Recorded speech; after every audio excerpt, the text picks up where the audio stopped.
And welcome to the Basil Breen Cosmic Christmas Carol. I'm here with Dean Monks, aka the Fingal Strangler, and of course, my brother from the same mother, Paddy Jobsman.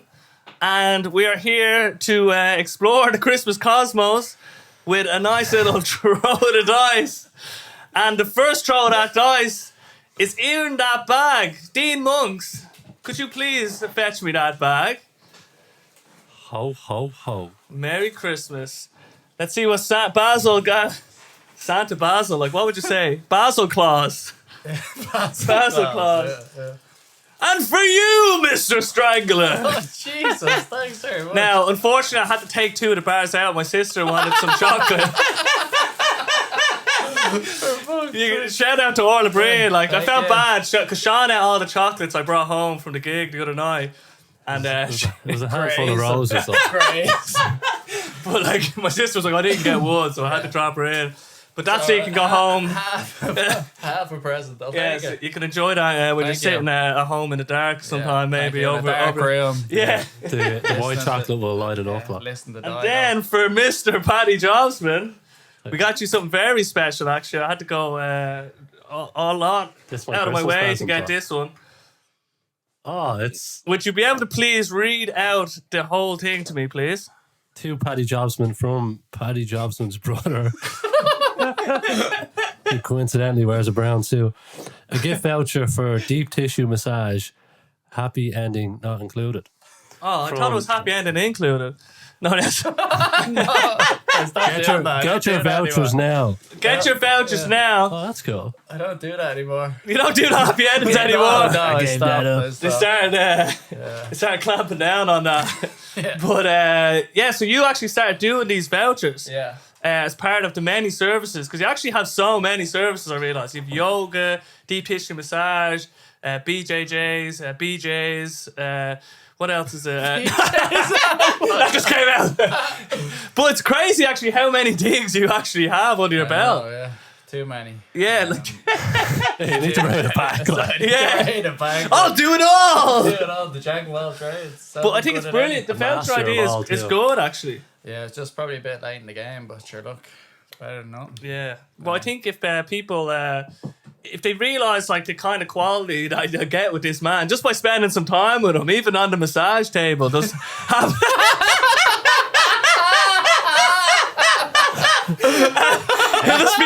He'll be whispering into your ear, like, and then suddenly you'll be like, "Geez, I need to do something myself." Like, Demonetized. like how often do you drink? Like, Motivational massage. yeah, motivational massage. I should market it as that. That's the next Motivational thing. massage. Yeah, like come for the massage, stay for the life advice. No, it's been brilliant actually, because I don't know if you at the start of this year did you have the cabin? Did you? Yeah, I think I did. So you've had the cabin of dreams. Since November, I think. Okay. I think since last year. The timeline's a bit jumbled So it just up. misses the cutoff for the yearly review. Unfortunately, we're gonna have to skip the cabin.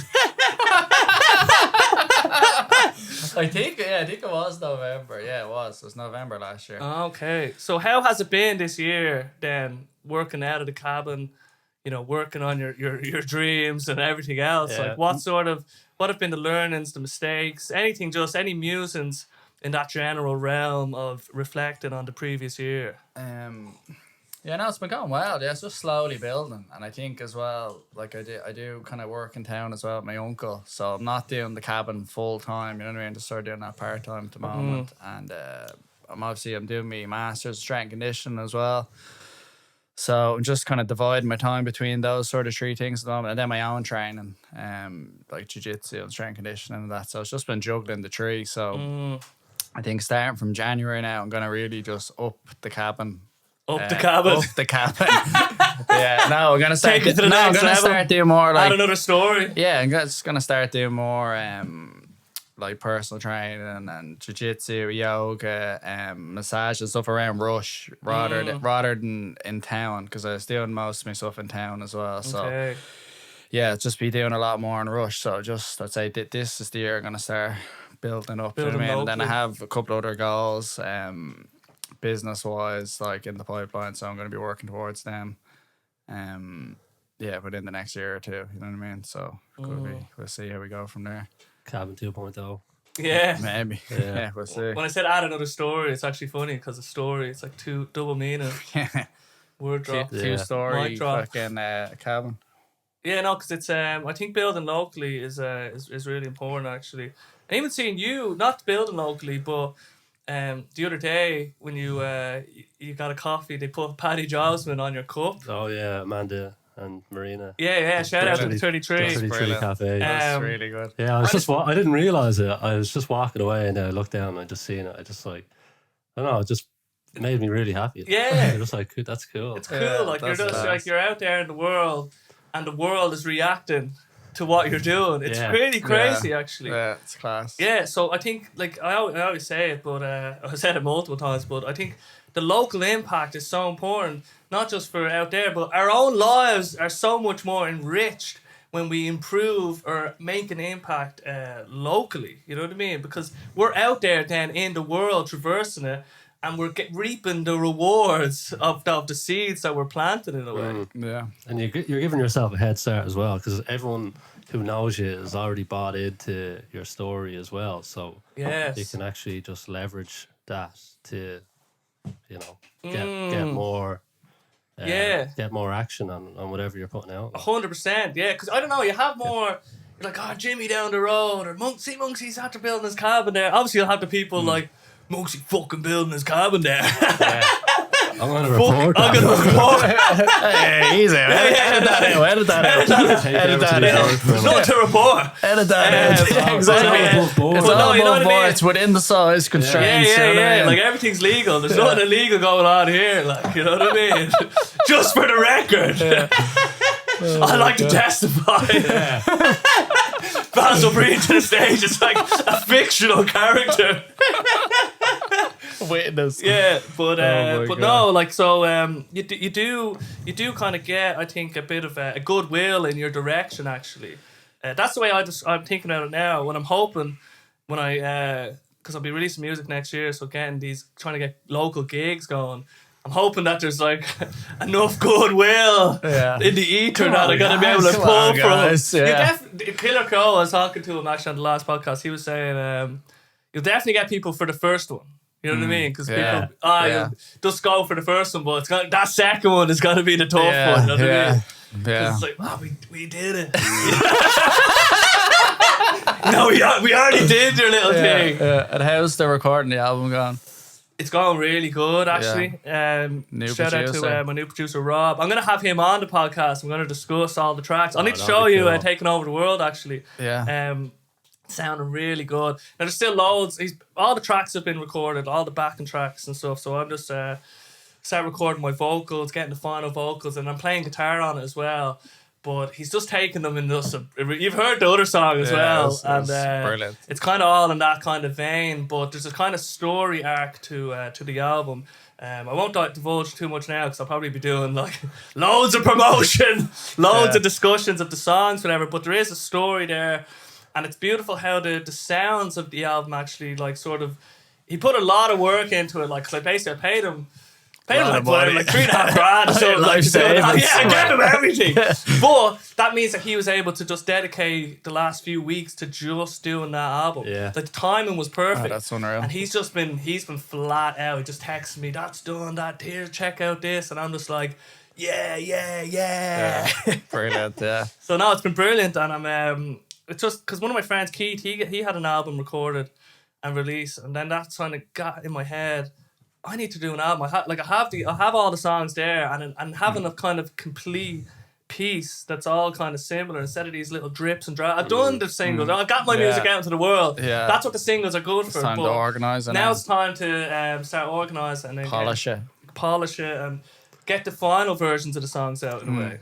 Yeah. But the song, like the remaster Taking Over the World, it's a different song. It's not the same song.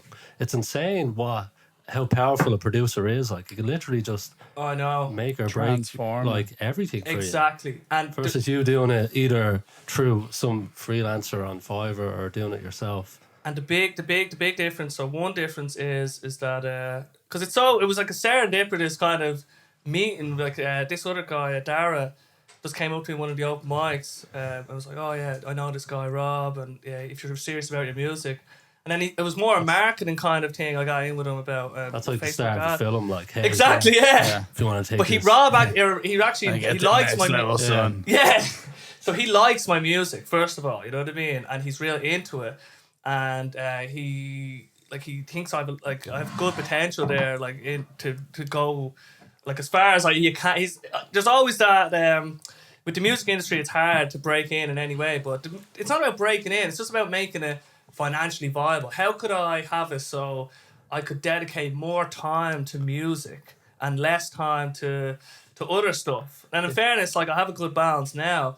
But what if I just wanted to go hard, go to a cabin in the woods and write, just dedicate 2 weeks to just writing without any distractions, or stuff of that nature, you know what I mean? Or really going hard at gigging or pianos, or so that would require more full time, and so that means he's trying to help me make it, like how do you make money, not just from hitting the Billboard charts or whatever, but just like getting people to buy your album, like a signed copy of your album, or do gigs, or buy your Basil Breen memorabilia. Like I'm gonna have all the merch.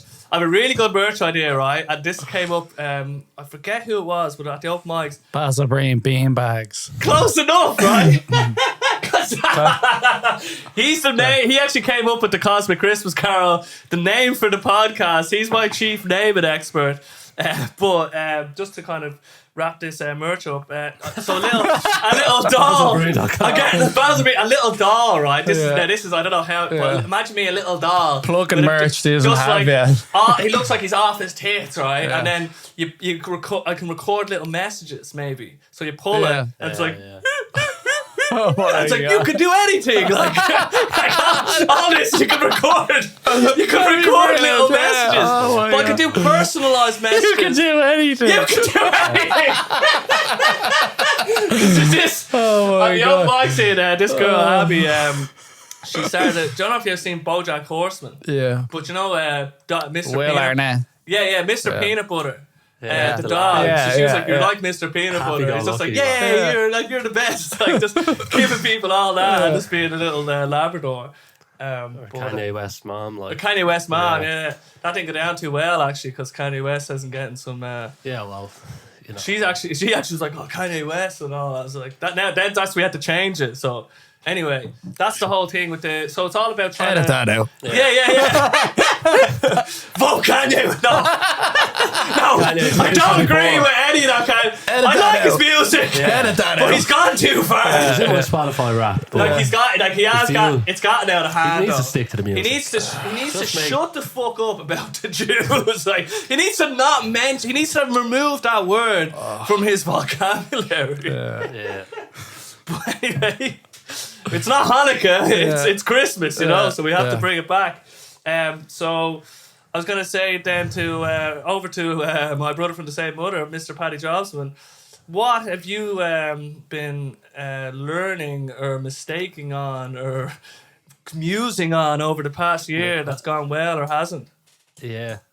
What mistaken on? What I don't know. Is that a new word? Like? No, I don't know. I'm trying. Like, we need a dictionary for this podcast. If everyone was just questioning, serendipitous. Someone's still back at serendipitous going, what was what? If we're going to do that, we could spend the day, every sentence is full of it. I haven't learned anything, right? Nothing, I haven't done any self-reflection. That's why I'm trying to dodge the question, like by just nitpicking at your words. What are you trying to say? Trying to pin them down. Yeah. That's not even a word. Yeah, I don't want to share my. No, yes. Yeah, what I've really taken from the last couple of months is people just all they need, right? They don't need some magic piece of advice on what to do or what to say. They just need encouragement. So. For me, it's about trying to just figure out how can I spark people to take action, because a lot of the messages that I'm getting from the work I'm doing is, you just put the idea in my head that maybe I could actually ask for something, or maybe I could, have a conversation with a recruiter, or just redo my CV, get anything. But it's just about trying to plant the seed, and then they do the rest. So That's what I'm trying to focus on now, trying to empower people to just take action. So that's kind of just the fire behind everything that I'm putting out at the moment. That's where you're having the biggest impact you're having is just planting the seeds. Yeah, and that's where I'm finding like the work is easy to do, like, because a lot of it, like it can take, when you're trying to prepare people for interviews or trying to play the game, and there's a lot of bullshit involved with just operating as an employee in the workforce. So I'd rather just shift towards kind of what's lighting me up, like, and it's just trying to figure out how to encourage people, really. So then what have you been doing then? I think you're just trying to buckle down on giving out more free structured information. The information that I would have loved to have when I started working, because you just go in blind and clueless and you just say yes to everything. Totally. And you just accept everything, and you know, you don't have to be like adversarial, you don't have to, like, you know, be a prick like with people, basically. You can be professional about it and be polite and like have balance while progressing in your career, like, because most people, well, not most people, but most people that come to me are being taken advantage of.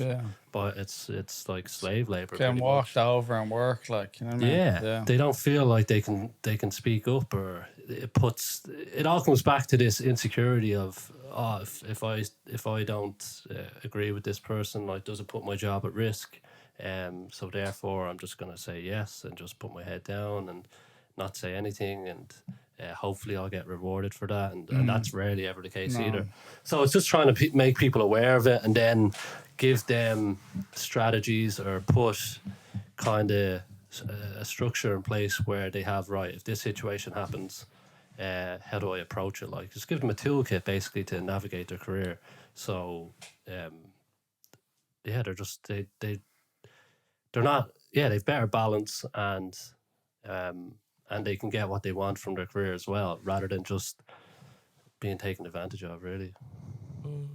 Yeah, because we all have kind of stories of people in our lives that have just had terrible experiences with the workplace. I mean, everyone has a few horror stories. Everyone. Yeah, totally. And just navigating that world. I think the one thing that's difficult though is because a job is sort of tied to financial stability, which is tied to survival. You know what I mean? So it's such a kind of this sort of entity that is very susceptible to this is very wordy, but eliciting neediness from people. You know what I mean? It's actually it makes people very needy when they're trying to get a job. Because, there's a power dynamic. It's tied to so many things. So then it's all, please give it to me, and then that's the word. You're coming from that place of weakness straight away. Low status as well. Like, yes. It can be tough, like, because a lot of people have a lot of responsibilities and obligations. Like, they have a mortgage, they have a family, loads of bills to pay, and then they've worked their way up some ladder in some career, and maybe they're in it 5-10 years and realize that they're not enjoying it, and they've kind of nearly trapped themselves in a way. And they're doing the extra hours and work, they're trying to get the next promotion, and then they're kind of realizing, well, am I even climbing up the right thing here? Like, is this what I want to do with my life? And I'm not enjoying it anymore, and you have all these financial obligations, so you can't just stop, you know what I mean? So it's kind of like, what do you do from there? Like, and then it can be, when you put so much time into something and you've gotten proficient at it, it's hard to walk away from that, because you feel like that was all a waste. That 10 years of being an accountant or something was a waste. Yeah. When in reality it wasn't, because you've gained 10 years of experience and you've developed all these transferable skills that you could then apply to a new occupation, you know what I mean? But it's trying to make the transition that can be really difficult. Or even just scaling back your work can be difficult, because people have all, like, majority of society's bought into this 5 and 2 model of like working 5 days a week and then 2 days off. And I just don't believe in that model. Like probably since about 2016, I kind of came very disillusioned with that, and I was like, how where's the balance in working 5 days a week and then having 2 days off? And then if you've worked like, let's say 4 or 5 months without a week off or a holiday, like you start getting drained, and I'm sure you've all experienced this. Like you're knackered, you know what I mean? You're dying for a holiday, and then you're working 5 days, and you've 2 off, and I just felt like by Sunday I'm still knackered. I'm only starting to get a bit of rest, and then sure I'm already back in Monday then, and then you're like, oh, like Sunday evening you're kind of just dreading having to get up and do it again, and you're just on this hamster wheel. It's like a conveyor belt, and it's hard to get out of that, you know what I mean? And I just think, like, I personally think working 4 days a week or even 3 days a week would be a better option. But financially, a lot of the times people can't take that extra day away, you know what I mean? Because they have their mortgage, they have whatnot. Yeah. But I think one way to maybe combat that is like if you have a look at your spending and your basically your cost of living, like what you spend your money on. Like a lot of people like have all these subscription services and they're just blowing money and they don't even realize it, and all the coffees and this and that. Amazon Prime. Yeah, so if you look at all that, there'd be a way of scaling down your cost of living, and then trying to, if your employer would allow you to get down to 4 days a week, you'd have more time and you'd probably be happier, and you could probably keep going as the accountant, let's say. You could probably keep going with that, but the thoughts of doing 5 days is burning you out and you need to transition. So it's tough for people, you know what I mean? It's tough, and especially if you're not thinking outside the box, you can be very trapped in your life. Yes. So yeah, I think that the 4 day week, I mean, for the majority of the population are working to survive. They're not doing it, like if you ask them, would you do this if money wasn't an option? Which basically they're doing it because it's a means to an end. And I think when we're doing things that aren't what we want to do, I think that takes more energy out of us as well. Yeah, so definitely. I think burnout, it's more a case of you're probably doing things you don't like for longer periods. That actually, like, because I feel like you could probably do things you want to do more for longer. Yeah, more enthusiasm. Exactly, more enthusiasm. Yeah. Especially when you're building your own thing, you're driven by something else. But when you're driven by, I need to do this because I'm accountable to this company who's paying my wages, it changes the whole dynamic. And it's that's why I think and then if you can, so with the 4 day work week, they ran kind of experiments in Sweden, I think. Yeah, there was one actually released last week in the UK. I don't know how many companies it was rolled over, but it went really well. Like they didn't see any drop in production. Because all the people are probably just thinking, lads, if we put this if we do a good shift here, we could change the game here. Yeah. But I do think, the 5 days, like, and then over months and months and months, you're drained. You're not doing your best work every day. Some days you're just ticking the boxes, you're clocking in, you're just struggling through the day, and you're not productive. And then a lot of the companies want you to just put in arbitrary 8 hours, regardless of the work you're doing. Exactly. So it's like, we want you to sit at this desk for at least 8 hours today, regardless of your productivity levels. Like productivity is not even, it doesn't really matter. And a lot of the companies, their systems aren't even efficient, and there's just all these kind of flaws in the system. Inefficiencies, and they're wasting money in certain areas. They could do things a lot faster, less stressful, and they just don't address the chain of command, like. And you could have a terrible manager that's not good at delegating jobs, and there's so many ways of making work more efficient, and you could just work less hours. And even meetings, I seen it's an old statistic, but it was like every year, just in America alone, it was like 60 billion wasted just on pointless meetings. Just people just having meetings for the sake of it. Or like, let's have a meeting to discuss ideas, or not going into a meeting with any agenda, just flogging it. That in itself is just such a waste of human hours, human life. Just and when you do the calculation of like the people in the room, sometimes you'll just think, okay, he's getting paid, she's getting paid this. Oh yeah, there's a calculator. There's actually a meeting calculator to show your manager how much time is being wasted just on sitting there. Yeah, people's hourly wage and stuff all put into the equation. Yeah, it comes down to a few things. One thing you touched on is the arbitrariness of days and hours as a measurement of your work or your work to the company. So there needs to be better ways of measuring someone's productiveness or value to the company. So being able to say, I need you to do this piece of work and I'll give you money for that.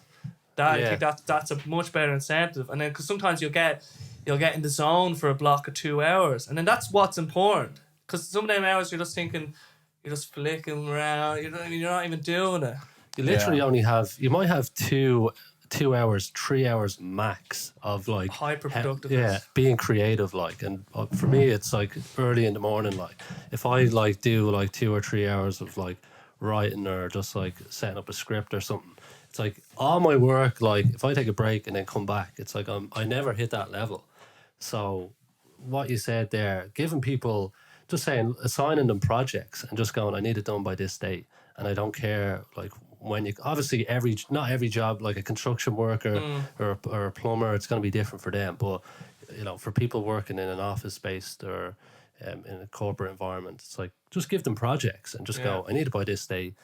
Like, I don't care what you do. Once it's ready by XYZ time, that's all that should matter. It shouldn't be, like you said, coming into work every day and just showing up. Clocking in, yeah. So I think that would be a much better solution. It's probably the measurement thing, because it's probably easier to just measure on hours in the office. It's that's what we'll measure them on. Because we'll just wing it, because people aren't willing to kind of get into the nitty gritty of what are the building blocks of. We tried to do it in our last company. Remember, we were okay.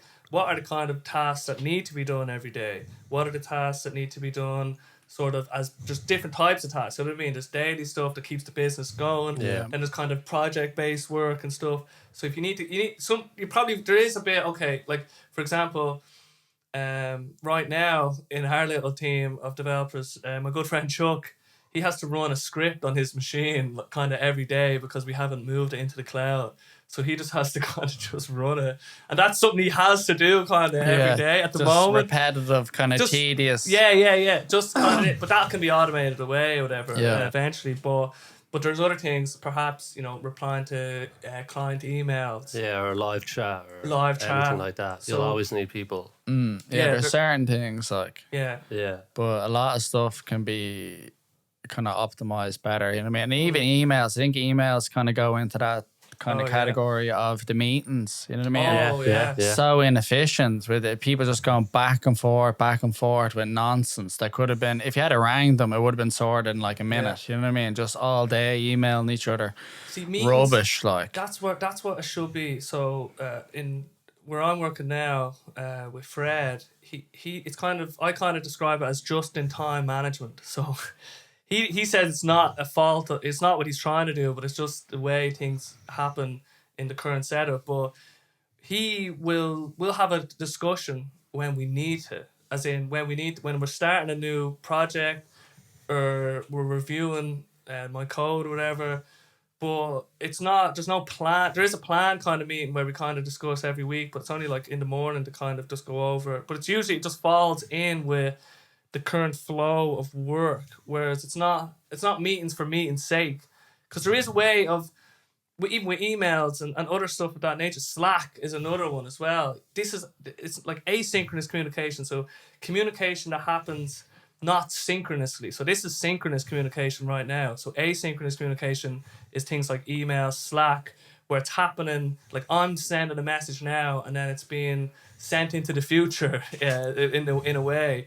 And we're not using that to our advantage. So we're replying to emails as soon as they come in, Slack messages as soon as they come in, and we're instead, like, you should be treating it kind of like blocks, and then you should also be sort of just only doing it when you need to do it. Yeah, Tim Ferriss talks about that in the 4-Hour Work Week. I actually tried to replicate it.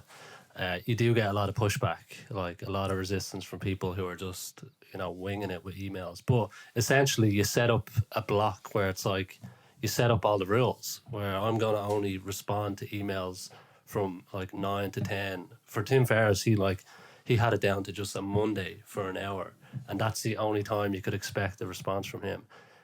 Obviously, he had measures in place if there was an emergency or things like that. But he had someone else. He also had an assistant looking at them as well. Yeah. But that's the way you kind of do it. Just batch it. Like, like set a time where, because you could just spend your whole day just refreshing your emails or your messages and or trying to organize something with someone. Yeah. But the thing he said as well was like, if he was sending it, like, let's say he was trying to arrange like a phone call with someone and they were going back and forth on the day and the time and all, he'd kind of think of all the possible outcomes and put it into the first email. So he'd be like, could you do like 10 a.m. on Monday? If you can't, could you do 2 p.m. on Monday? Or if not, could you do Tuesday? And you just give, if, you know what I mean? You just follow it down and you pick one and you just get back and then it's done. Rather than going, no, I can't do one day. And then you go back, can I do Tuesday? And then you go back, no, Wednesday. And you're just ping pong. Yeah. Back and forth. He had it down to a good system. Yeah. He just applied his methodical laser onto everything, basically. I did.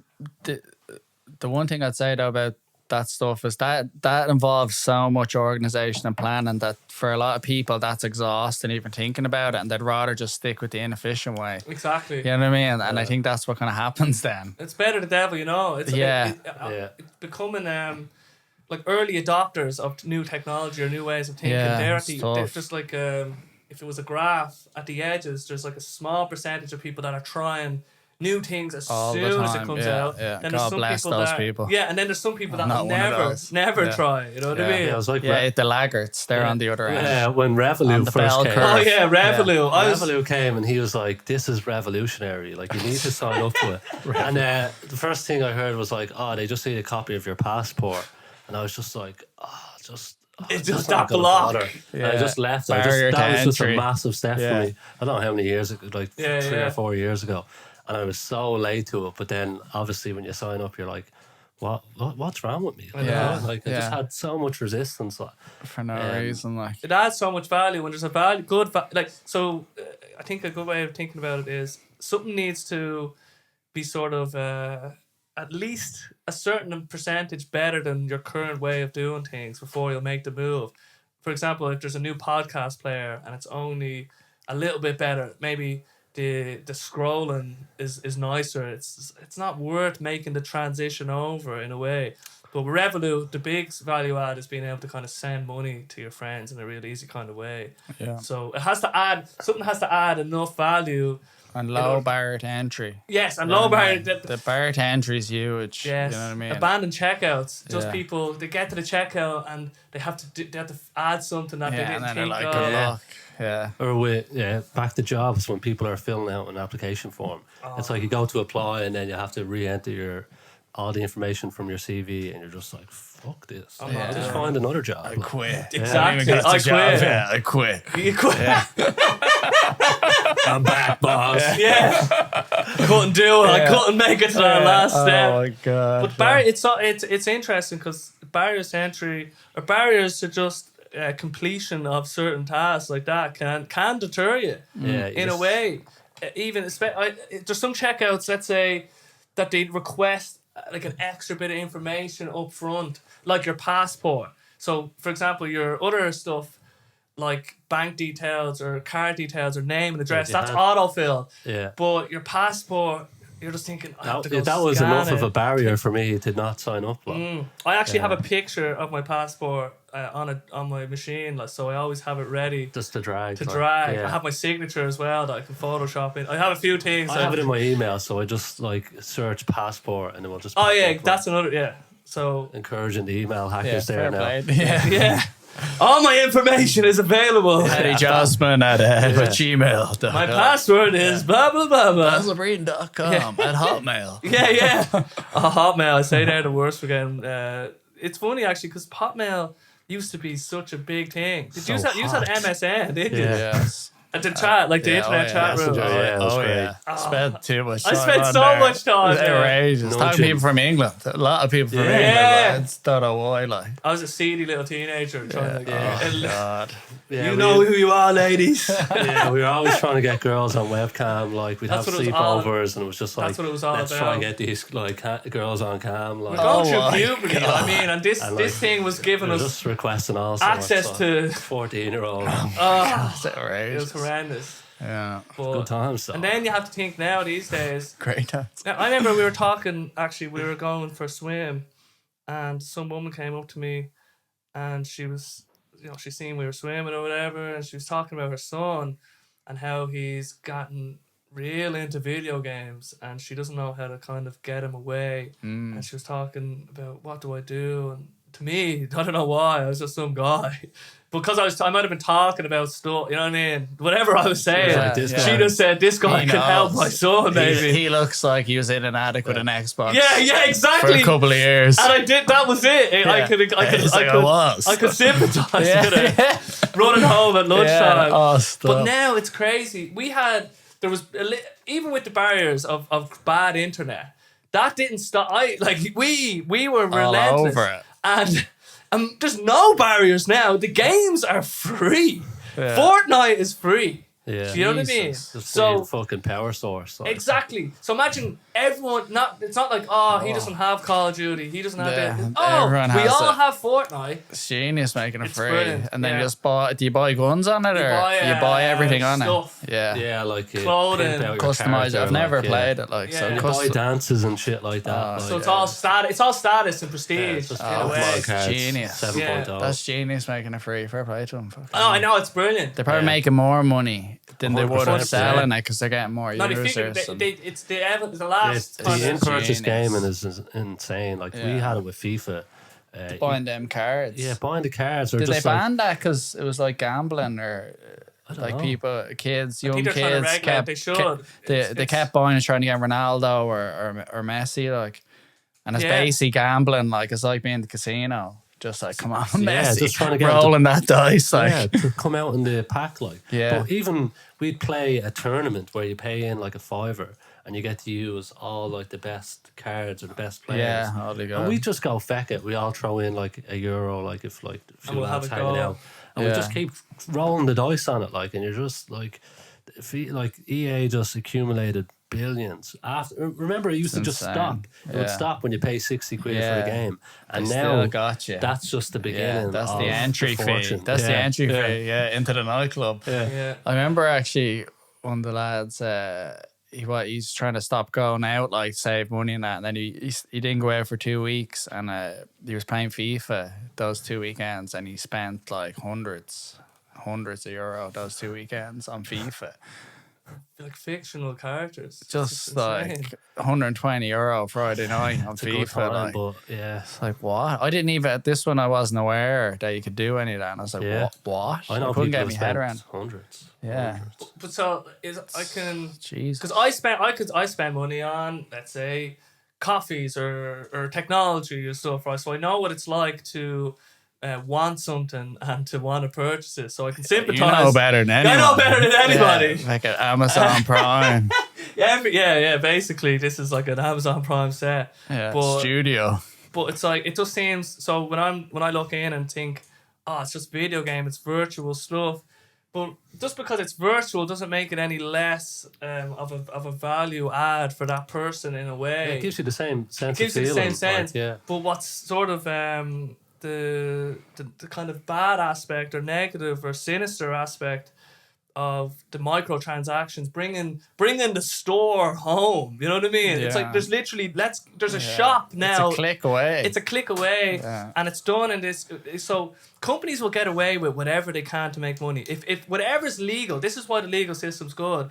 But if there's any loophole, you can be sure that humans will try and extract money out of everyone else. That's why there is regulation. That's why if there was no laws, it's like MMA. If there was no laws, there'd be fights to the death. If there was no laws in there'd be the football, eyeballs pulled there'd be out. broken legs every match. There'd be punches in the faces Yeah. every match. We Yeah. need rules to sort of keep us on the better angels of our nature or whatever. Yeah, that's the big problem I'd see with like the gambling industry. It's like people should be, you know, able to do whatever they like, but it gets to the point where there's no stopping someone from just putting everything they have, like their whole month's wages, just on one bet. Yeah, I just don't think that's right. Like it's just definitely not right. Like. I've seen that with firsthand with people. Like, remember a fellow I went to college with, he went to me, he just got paid, he worked part-time, and I think he lost his whole week's wages in 5 minutes.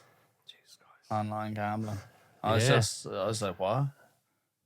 You know what I mean? And that gone. 5 minutes, just poof, gone. That's just insane. And that would contribute. I don't know how many. I don't know what the stats are, but like the amount of people just like doing themselves in, committing suicide. It's like just a couple of clicks away, your whole life is in ruins, and it's just like I need to escape. And you can get away with gambling like on the sly with no one knowing anything. Like, whereas if someone's like drinking too much or cocaine or there's signs, you can kind of see it. Like, people can intervene or like at least try to help. But with gambling, you seem to be able to do it very discreetly, and no one has a breeze. Like, it's in the shadows. It's on your phone now. Exactly. Like, I remember there was a fella I used to train a few years ago. He was like, I think he's one of the founders of a big kind of bookies in Ireland, let's say, and I think eventually he stood down because he wanted to start putting out like kind of campaigns and like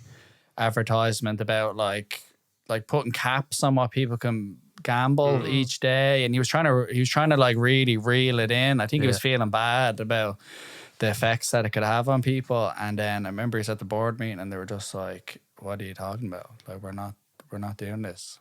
And then he just stepped away from it. He said, "It's just like I can't keep going on with this."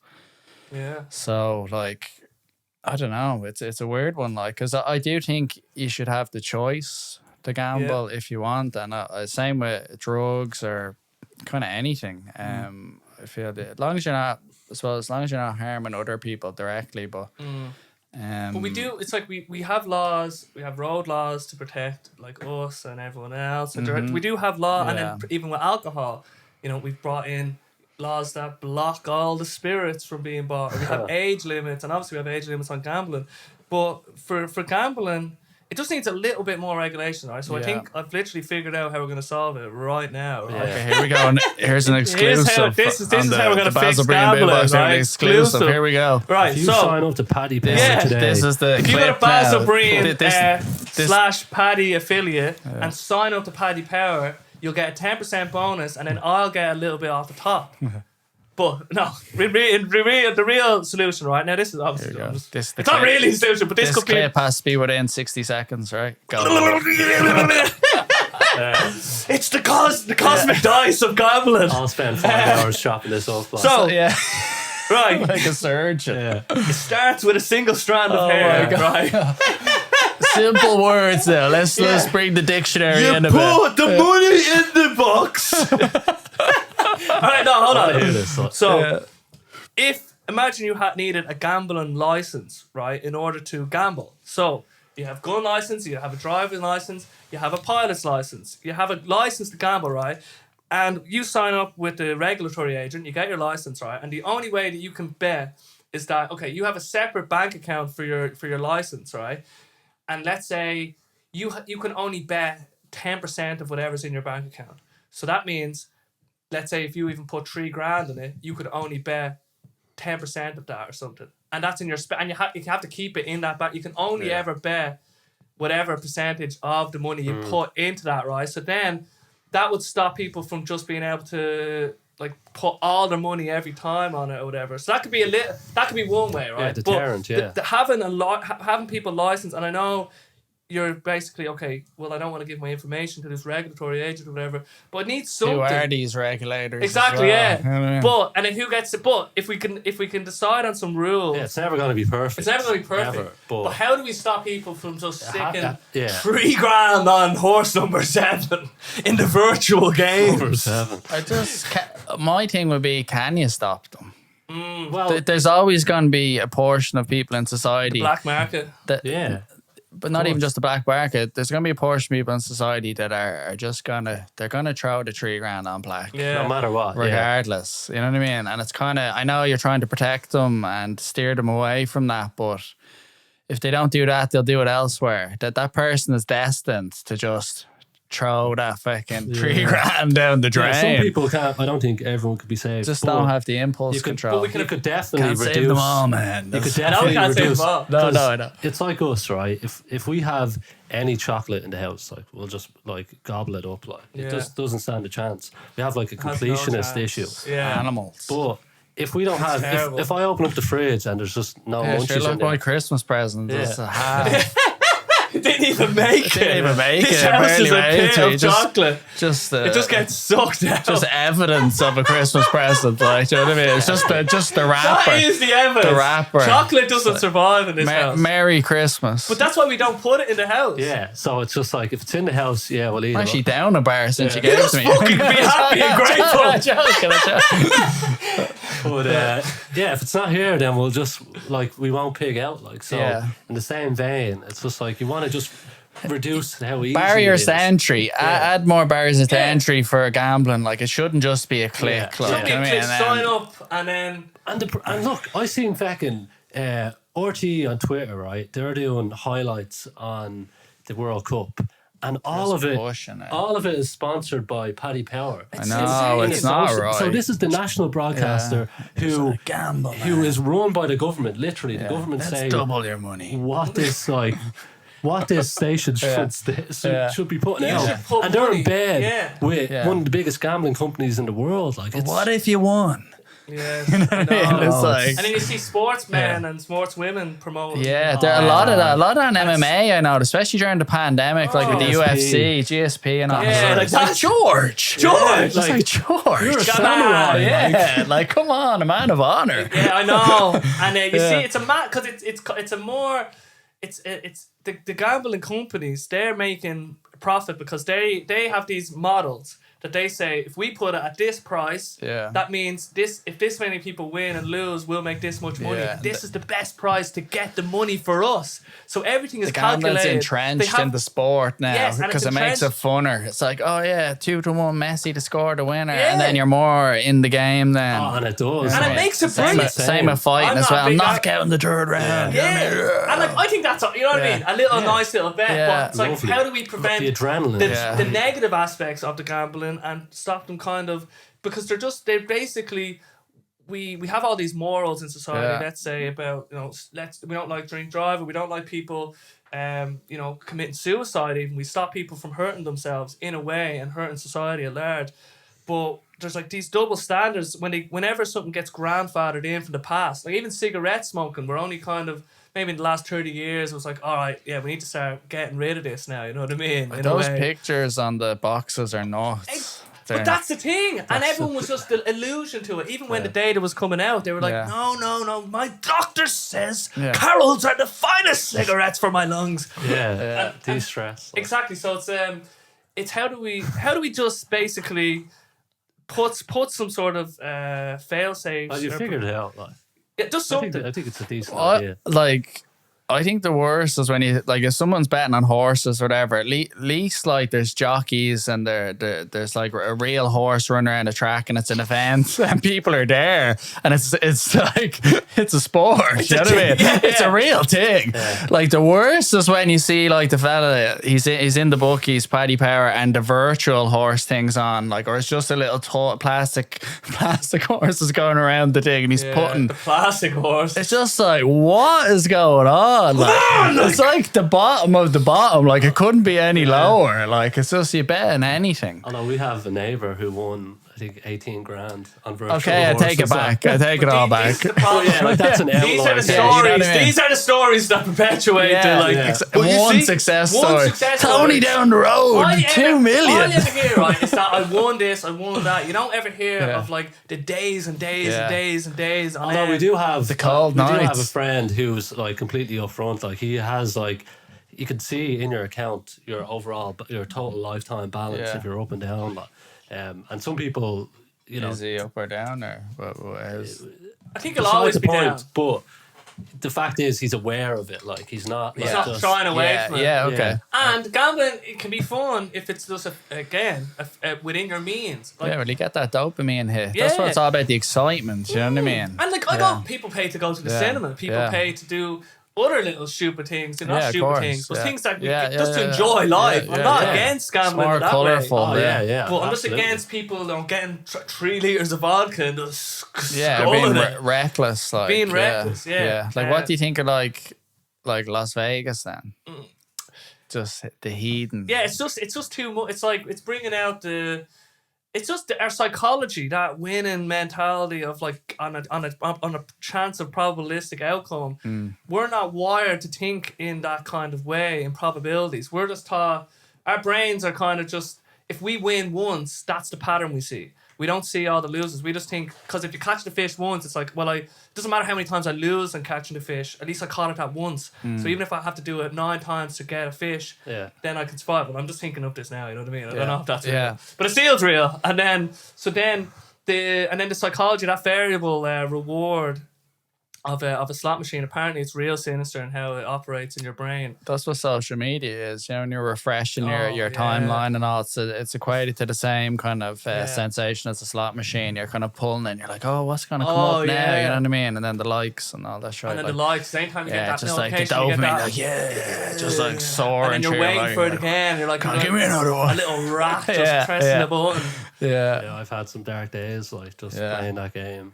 It's so addictive. Like, I'd be fucked if I was the views going through there. Just like your phone's just always notifying. Say the TikTok. They're not notifying because you have it or not, but TikTok in particular. You can literally just do it all day and just get that feeling you're talking about. But just shake. You get nothing done. Hours pass, and you try and start a task, and you're just depleted. You've actually no creativity. You're fucked. So it's really tough to navigate. Like, one thing that I've done recently that's been a massive value add to my life. So I have this thing called Freedom. So I bought it ages ago, and I was using it to, it blocks basically. You give it a list of websites or apps, and it'll block it all on your laptop and your. There's a couple of phones. sites I need to block. Yeah. There's some that you definitely need to block. That we all need to block. But so the way I had it before, I'd set it up for the week. So then. Come Monday, it'll block it for like 9 to blah, blah, blah, right? And I just found it got in the way of trying to do things. So then I left it on the shelf for a while. But then I've come back to it now. So now what I've have it doing the last like few weeks, it blocks the internet from 9 o'clock at night till 9 o'clock in the morning. Oh, shit. So I've no access to like all my apps and stuff, right? And I'm lying there in bed, and I'll try to go onto Instagram, I'll try to go onto stuff, but it doesn't work. And then I just have to start. I'll just start writing. I'll just start writing in my Evernote. I'm writing way more poetry and music and stuff. Creative, because I'm just like, I've nothing else to do. I've nothing else to do, right? Holy shit! And it's like how much is that? Oh, hold on. The sound just went out for a second. Gotta be on the ball. You do have to be on the ball. The ball. And we're back after a quick costume change and an emptying of the bladder and whatever else we might have done, unbeknownst to the listener or the viewer. And we were just talking about my new iteration of productivity management using the Freedom app, which is not a sponsor of the podcast. Not a sponsor of the podcast. Not yet. Although if they are interested, yeah, please. Open. Very open to it. Freedom, the new Freedom app. Yeah. But so blocks your internet on all your devices, and then you can set up sessions. How much is it actually? So there's a subscription, but I actually paid up front like £100 and something quid. Like 2 years ago, but that's a lifetime subscription. All right. And but then it just, I got real. I was like, I'm gonna use this, and then I was using it, but it wasn't to the way I'm using it now. Is like, okay, let's say I'm about to start recording music. Yeah. I'll do a 4-hour session then or something. Or if I'm gonna start doing work, I don't set up the only thing I have scheduled is the 9 to 9 because really I don't need it from 9 to 9. No one needs internet from that time, right? Yeah. Maybe sometimes unless you will. You're a night owl. But and then sometimes blocks all my blocks everything. But it's real nice because at night time after it hits 9, I'm like, that's it. No one can get you. Now I do have I still have Spotify and Audible and Evernote. So I can still listen to podcasts, but with podcasts, YouTube has like an infinite feed, right? You can always just be scrolling. You can with the podcast. But podcast is like a curated list of stuff, and then sometimes I'm like, that's not good. There's nothing here I want to listen to. But so I'm finding that app's been brilliant, and then because when you're bored, you're just like, I'll just write. I'll just finish something else. Instead of consuming, you're creating. Yes. Or even just sit in silence. Yes. Yeah. Which is now you're talking. Yeah. Like, whoa. I just get pulled out of the room like in handcuffs. Like, the fucking thought police. Like, you were mentioning being alone with your thoughts. I need. That's the other part. That's the other aspect that I need to put more time into. Like I was getting back into meditation, but kind of not. But then part of me. I'm like, just like it's a delusion in my head of so much to do. Yeah, like I've so much to do, and it's okay. I'm the new version of humans, like that just consume all the time and just they're never alone with their thoughts. Sounds like a justification. No, 100%. It's like what if swallowing podcasts. Yeah, just swallowing information and never being alone. Yeah, that's what one of my friends realized the other day. He do a lot of driving with his job, and he said, he goes, I just realised I never have time to think. Like, a family man, busy and all. And he was always listening to books and podcasts, like other people's learning, ideas. self-improvement, all that stuff. He's into all that. But he just realised then, goes, I don't have a second to think. Like, I'm always consuming. And then he just stopped listening to stuff for a while. He was just silence in the car when he's going around. And said it was great. You know what I mean? Because you figure things out that you actually need to figure out. Even just the fact of not even trying, just letting your mind run wild. It's important to do that. Like that's how we were evolved. We weren't evolved to fucking be always just plugged into something. And at the end of the day, it's just you. Like it's just you and your thoughts. Like that's it. So if you can't be comfortable with yourself, like that just sounds like a really bad thing. 100%. No, it is. 100%. Like if there's something there that there's something there that has to be addressed that you're kind of not addressing. You know what I mean? And it'll keep coming until you sit down with it and face it. Yeah. Or else it'll just keep coming. You can keep pushing away, but it will keep coming back, and it'll come back stronger. Each time, but eventually it will get you. I found we had a habit, like as kids, we'd always go to bed with the television on. And we'd just fall asleep, and we'd like either sniffing coke. As 8-year-olds, but either my dad would come in and turn off the TV, or like we just wake up and it would be still on. So we always developed this habit of always distracting ourselves to fall asleep. And that's something I still like come in and out of, where like my mind, like everyone goes through it, where you just lie down when it's time to sleep and your mind is just like running riot. And you just can't switch off, so you might just turn on Netflix, distract yourself, and it actually does distract you to the point where you can fall asleep. But I think your mind is running wild for a reason, and you need to, like you said, address it and just go, all right, maybe I just need to just sit here with my thoughts, and if it means that I don't fall asleep for 3 hours, so be it. Like that's what has to happen for me to get control of my mind again. And you might have to go through a couple of days of like shit sleep, horror or whatever, just sitting there with yourself. But I think that's how you just start to get it back, get control of your mind. Because we're training it in the other way, where it's just constant, feeding it like input, whatever we're feeding it, and it's just we're strengthening like the wrong. The wrong habits. Habit is the biggest thing. Everything. Like we feel we have a certain pull to play that thing because it's just a habit. But if we're, let's say, out in the wilderness and we don't have, let's say if we didn't have a phone, we just have to deal with not having a phone. We would just deal with it because there wouldn't be any other way to do it. But instead, when you have that habit ingrained with the looking at the phone or pulling the phone and then listening or turning on World War II in colour while you're going. Some people read books in bed and fall asleep reading their books. It's the same sort of thing. I actually like that. I'd say that's better. That was better. I feel it's a better one. Because reading is fucking boring and it makes you tired. Speak for yourself there. What books are you reading? But that's what it's not that they're boring, but they're more. There's more effort. And then when you're hearing someone, right, it's like listening to a conversation or something in Audible or whatever. it's hard to shut off from a conversation, but it's way easier to shut off when it's been silent for ages and you're just reading and you're like, it's more effort. That's actually a good way to describe it, because you're like, it's tired doing it. And then I actually used to, it was actually way better when I was reading, because I'd be like, just if I do one more page, think how tired I'll be then. Yeah. And I'll push myself, and it actually makes you way tired, and then you just go, I'd normally get to the point, if I was reading before bed, I'm reading the same line over and over again. It's just not making sense. I just can't comprehend the words. And I was like, right, that's it now. That's how you know. That it's over. Just close the book. Go on. Like. But with reading, you get a benefit out of it as well. I was listening to Andrew Huberman, and he was talking about like what actually happens when you're reading in silence, and if you were able to like detect like the motion in your vocal cords, like you're still trying to pronounce the words. So in terms of like your ability to speak and articulate your ideas, you're actually just exercising that just simply by reading. So rather than just consuming and you're just sitting there and you're not getting anything out of it, at least with reading, I mean. You're sitting still and you're also focusing.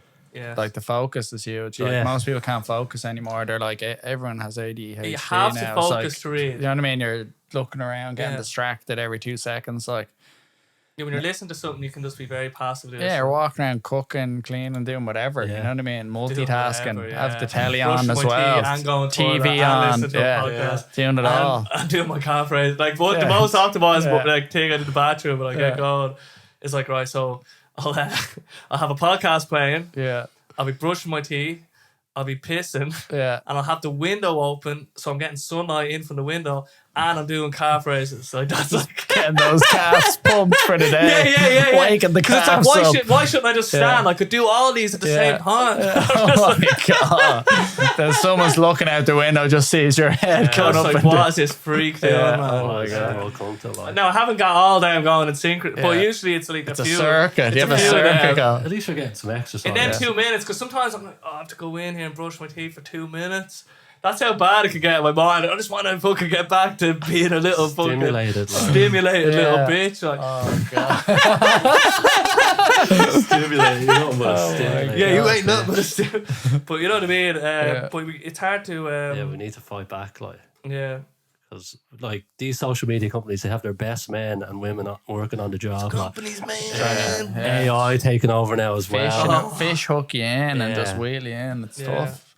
It's tough. It's so addictive. We need regulation. We need regulation on the social media. 10% of your day only on social media. Yeah. Give all your time to the licensors. We need to regulate everything. Give the government all their power. Yeah, see, that's they want what's best for you. They do. They want what's best. And that is the problem. The problem is COVID-19. That kind of stuff as well. Like the Chinese authoritarianism. So that's getting bad. Yeah, like their QR codes and stuff to like to do things and really, like they brought that in where vaccine status. Someone just scans their code and then it's like, no, just get shot. It's like impacting your ability to just like live, like spend. It's like Black money. Mirror. Yeah, Black Mirror. They're already there. They had their first protest like a couple of weeks ago. Like the first uprise, like against the government in like I don't know how eons. Yeah. That's good sign at least. But all those people have disappeared since. Yeah, you see it. Even the people who protested against the Russian war.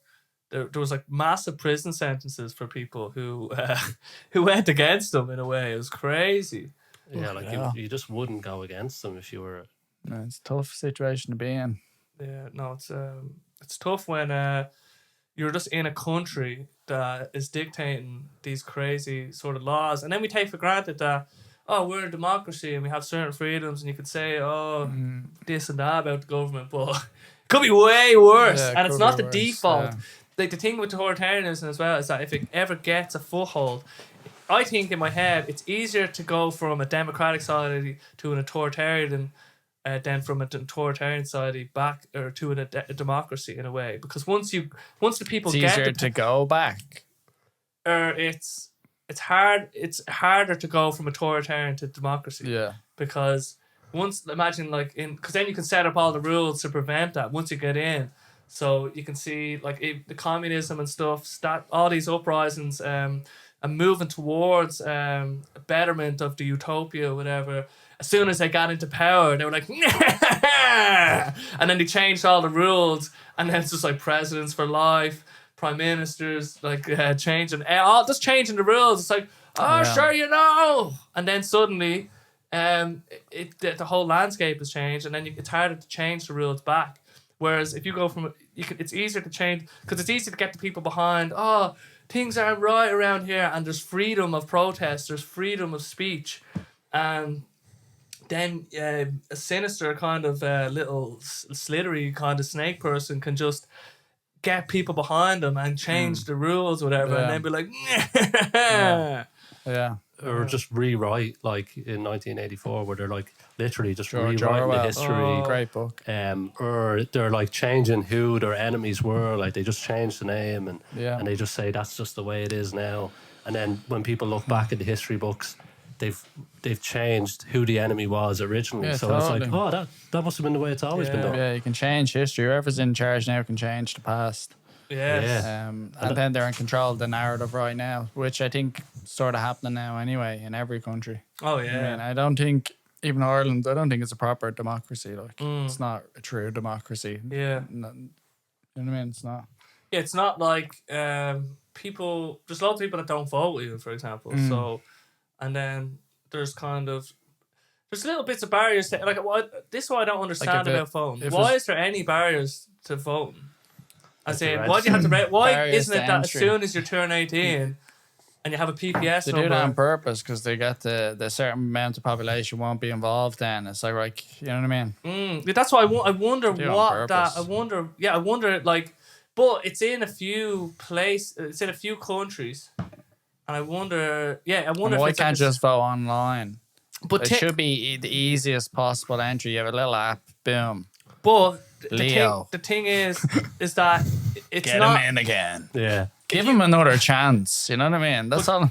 But this is what I mean. The fact is that the benefactors to loads of people being able to vote. Third time lucky, get him back. There's multiple parties that would benefit from that. So I just don't see why there wouldn't be more uproar about making there less. There must be some reason other than they say like voting fraud and stuff like that, but like that's definitely going on anyway. You know what I mean? You're just trusting people to flick through stuff. Yeah. So there's going to be error there regardless and fraudulent behavior. Just think with the technology you have now, why wouldn't you just have an app? And then, as you said, everyone from 18 can just vote. But the thing is, like, even with, let's say, the pandemic and those lockdowns and stuff, if we were a true democracy, we would have got to vote on this stuff. We would have went, been a referendum. should we lock down? And then let's do a fucking vote. And you have your app.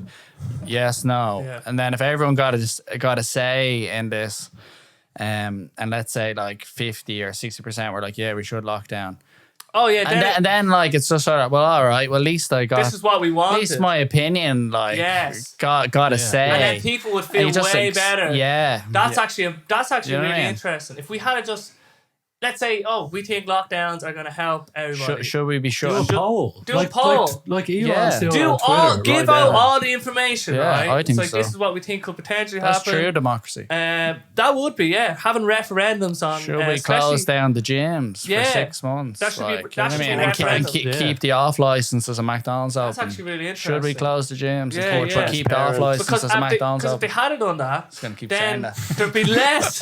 There would have been way less sort of disdain and distrust for the government. Yeah, because it's all above board and it's transparent. There's no sneaky stuff going on. You know what I mean? I think everything should be transparent. And I think that's the whole. If the government forcing people to do things they don't want to do or don't agree with, or you know what I mean? And that's what I think. Like, say what you want about Elon Musk, because I know he gets a lot of hate, but he's trying to be super transparent in what he's doing at the moment. As far as I'm not like big into the whole thing. But from what I can see, the only way to build trust is to be transparent in a way, and to rebuild trust that wasn't there or never was there, is to show that you're transparent. And then I was listening to this podcast. There's this game called Diplomacy, right, where you have to. It's like a board game, but it's real sort of built around negotiating with people. So me and you, if we were all playing here, I don't know if let's say 3 of us are playing, we go out to a corner. and we'd have a discussion about what we're gonna do, and then I can actually pretend that I'm gonna do what I'm gonna do, and then I don't do what I'm gonna do, whatever. You know what I mean? Like there's like but the top diplomacy players, that what they have learned is that it's all about building trust. Like building trust is the best way to win the game. So being true to your word in a way, and then you build trust. You don't build trust by not being. And then when you don't see transparency in the government, then like they should just have been open about every single meeting, even deeper than what they might have done, and it might have. Like, all right, this is what happened. If they had the whole meeting on a stream that you could see every meeting, then you'd be like, all right, they did consider certain things, or wait, they didn't consider certain things.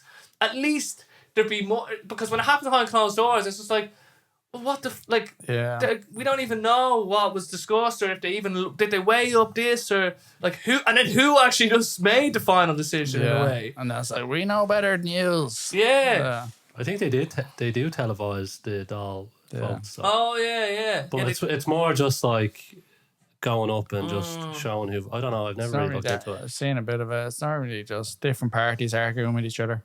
Yeah. I wonder how we could promote just more, because with open source, like software and technology like that, the open source ethos of everything is done out in the open. Like all the sort of discussions about changes to like the code base, which would be changes to the legislation, changes to the institutions or whatever. Like having that done in an open way where people can see the chain of decision making.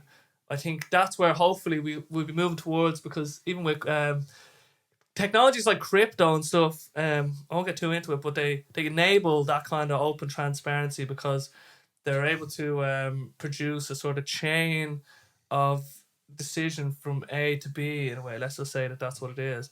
So I'm hoping, but then like Ireland, it's just any democracy, any sort of rule set that's in place now, it's just like you kind of get stuck in the mud, and then it's very slow to make changes, and then so I don't know. I hope when the next generation die out, that's what happens though. Like ideas only change when people die. Unfortunately, the people at the top gotta go. Yeah, I was going to say. That's all I have. Yeah, political correspondent. Sean Breen coming in. It's run all by polls. Like fuck it. That's see what happens. On Twitter as well. Yeah. But I think we should bring it back to a more relevant kind of illusion, which is Christmas. The illusion of Christmas in a way. Now, everything's an illusion. All our little fucking pageantries or whatever are all illusory, you know what I mean? We're just kind of creating these little games, right? But I think Christmas is a great little game that we play. You know what I mean? The fact that, let's say, once a year you kind of feel, oh, I should visit my family. I should make an extra effort. Like, because for the whole year, you're just like, you don't really care about any of that stuff. But then Christmas comes around and you start to speak for yourself. Yeah. But you start feeling, I need to reach out. I should visit them. I should get them a gift. It's a reminder of who was important. Yeah, exactly. Yeah. Or wasn't important that year. Or wasn't important. Need to make amends again, once a year. It's complicated. But you know what I mean? So, and then the fact that it's like a yearly thing. And it's all this like little hats and trees, and it's like, fuck it, like Christmas is. I love Christmas, like, you know what I mean. Let's all just get a little bit, all the nostalgia from our past, the music, and even like we didn't even get the Christmas tree down, unfortunately. Beautiful Christmas tree. We have a virtual Christmas tree. Virtual Christmas trees are the next. All about technology in here. AI generated Christmas. AI generated. That is bought through cryptocurrency. Yeah. That's an NFT. The crypto tree. We're actually selling that as an NFT if you want one. Gather around the crypto tree, you and me. Nothing is for free. But you know what I mean? Crypto Christmas. Yeah, here we go. This is like it's like a persistent sort of societal illusion that's kind of taken a foothold, and you could say, you know, it can be cynical in a way, which is like, oh, it's just a capitalistic institution, of just consumerism. Just I need to purchase something to show you how much I love you. Yes, yeah. Now that's dangerous. How expensive is this present? Exactly. I mean? Keep it up. Don't you love me? Yeah. €50. Exactly, and that's the negative side. Yeah, like the pressure on parents as well, Pressure especially on parents, low-income families, especially with kids. They have to like reach a certain standard for their Financial children, like strain, because the kids are like, I want this, everyone's getting that, and you're just there just going, and then Santa, like so it's like, why can't I have it? Yeah, obviously like, Santa's going to give me. Listen, we're on a budget this year. You know what I mean? Which brings up if any kids are listening to this, you want to stop listening now. Spoiler alert. But we actually had a big debate last week over, should you tell your kids, like, should you play along with the facade that Santa is real? Yeah, I think so. But we were weighing up pros and cons, because Basil here was saying that he doesn't want to lie to his kids. It sets a bad precedent. And and then we were arguing like the magic that our father created for Christmas. Yeah. Who basically convinced us that Santa was real, true. Like, let's get into it. He put down. I'll play a devil's advocate. Yeah, you told me the story. I'll tell the folks listening. But he basically put down sheets of white paper along the stairway and into our room, and he was like, "Oh, if Santa is going to come into your room, you'll see his footprints." So we went to bed, woke up, and there was footprints all along the paper in coal footprints, and as well, he somehow managed to get reindeer prints into. He just got some other imagine a cup or something. And like he's just like, and look at them, they're not even humans. And then we'd be looking out at the stars, and you know when the stars glitter and you see a bit of green or a bit of colour, and he'd be like, "That's the elves, don't let them see it." And we'd all just jump down like, and we'd be peeking at. Yeah, he went. And had bells ringing outside the house, and it was one of the most it was so beautiful. It was brilliant, and I won't change it. Christmas morning, like it was the magic. It was actually the magic of Christmas. It was literal magic, and it was beautiful, and I wouldn't change any of that as well. But it's like having to rely on a lie in order to bring forth that magic and excitement.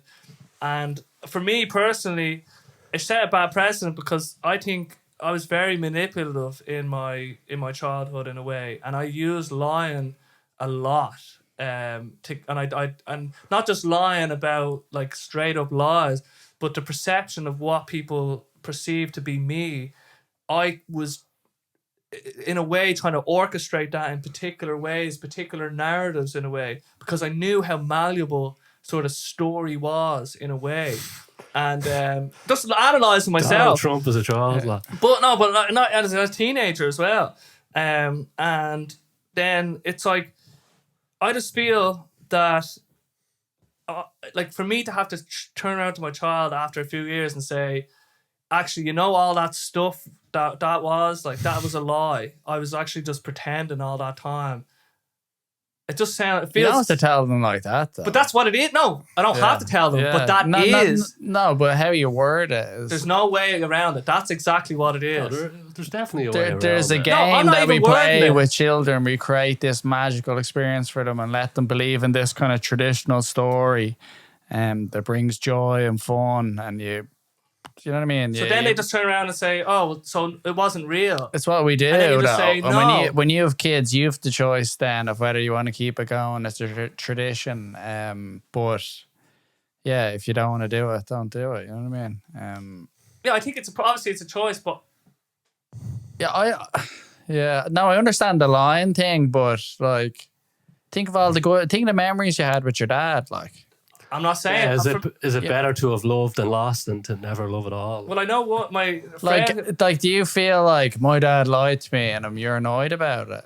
No, but I've heard stories from people that I actually know who felt that it was a massive betrayal. All right. And it messed up their relationship with their parents. Oh, gee, they couldn't trust them after that. Yeah, it was like, well, if they're lying to me about this, what else are they lying to me about? And then it shows that it's okay to lie. The tooth fairy came along then. Exactly. All this stuff. Easter bunny. Now, it showed now. What are the positives? I'm probably more. I believe more in stuff. I believe in life. I'm just a believer in things, right? Which is very positive. And your imagination and your creativity. My imagination and creativity. I'm not. What's possible? Oh, what's possible? The magic. But for that to be built on top of a lie just feels like I just feel it's a massive. I don't even have to say it to my child. Yeah. But when I'm lying, I'm going to be lying to them. I'm going to be acting out a lie to my child. I just feel like that is just so. And just because it's been grandfathered in and because everyone else is doing it, I'm going to now lie to my child. Well, then I can't think you can't have it both ways. Though. You can't love Christmas and family getting together and the magic Christmas, wearing the hat, the tree. But you can without Santa. Why does it have to because have a magical? Because it's built around the magic. But doesn't no. It's the magic of Christmas, man. Hold on, wait. But we don't. We know the Santa lie. Yeah, and it was better when it was magical. Yeah, but it's not as good now. You know what I mean? I get socks for Christmas now. The good presents are long gone. But and then and it takes away that pressure as well from parents in a way because it's like I'm gonna be. We can't afford this. That. Is what I'm thinking. Right, this is what I'm thinking about telling my kids. Right now, I might just play along with the Santa Claus thing and feel terrible about it. And I'm just playing devil's advocate. I don't know what I'm. And I don't know what I'm gonna do because I might just be like, oh fuck, I don't want my kids being left out of something or whatever. Yeah. But if I just say to my child, and this is the true statement, oh, Santa doesn't come to this house. We do. Because we parents, I've taken the role. We sign a thing where we don't. No, I just say I'm Santa's helper. No, I don't even say that. I don't want to lie. It's like let's get another. So I'm just gonna say, bigger lie. Santa doesn't come to this house, which is actually a true statement. Yeah. And then say we're gonna buy you the presents. Why doesn't he come to the house, Daddy?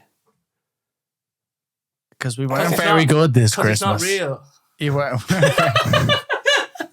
But you need to work on that. That's heart shattering hearing that.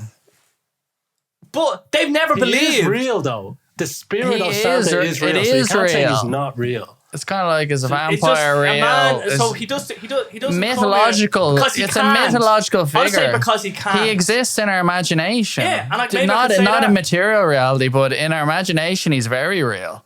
Yeah, it's a real person. Oh, it's a real you entity. Can draw it. Yes, it's a symbol. Yeah, it's exists. So we're all pointing to a symbol, yes. and it's an event built around that symbol and story. You know what I mean? And that's what we're buying into. Whereas you're going too rational and logical. You're bringing a scientific view on a mythological kind of event. The myth is great, like Cuchulainn, but I don't think Cuchulainn comes down my chimney at a certain time of year and bestows gifts upon my children. But if he did, you'd be very happy. It's a moral conundrum. It really is, because I'm setting I want my child to know. I think how you deliver it to them matters. Like the way you did there, that's you've 2 days to live sort of awful message. But at the end of the day, that's what I'm with my actions. With my actions, I'm showing them that I lied to you this whole time. And yes, I manipulated and just did it. So for whatever reason, social pressures, or just so I could make you believe, whatever it was, we can have this, with illicit creativity, with just the nature of reality, explaining the coolness of wonder and the cosmos, without having a man having to come down your chimney, Yeah, but then I think you just should revoke Christmas in the household. No, because we don't believe in Santa and we're still enjoying Christmas. No, because then you're going to tell your kids it doesn't exist, and then the other families that don't believe in your point of view, they're going to ruin it for all them. They're going to go into school and go, yeah, he's not real, it's a load of bollocks. But I have to just say, this is what I might say. Santa doesn't come to this house, and then they ask why.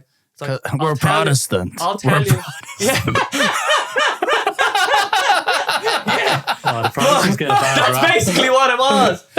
Get a bad rap for this podcast. No, they're good. That was a joke, by the way, folks. No. But what I mean is, in school, what you're alluding to is because I went to it was just a Catholic school, so the one Protestant that didn't do the communion stuff, you just seen that person as outside of everything in a way. Yeah, so it was a weird kind of setup. But going back to so I could say Santa's not real, and then they ask me or why. No, Santa doesn't come to this house. Why? And it's I'll tell you when you're older. You just have to trust me that I will. I promise you, I'll tell you when you're older. I didn't. Yeah. And then they just tell their pet, right? this is actually a good way to get out of it. Then they tell their friends, it's like, oh, Santa doesn't come to my house. And it's like, why? Oh, he'll tell me when I'm older. But they're not going to just settle with that. Who knows? Yeah, but it's better than for me. It's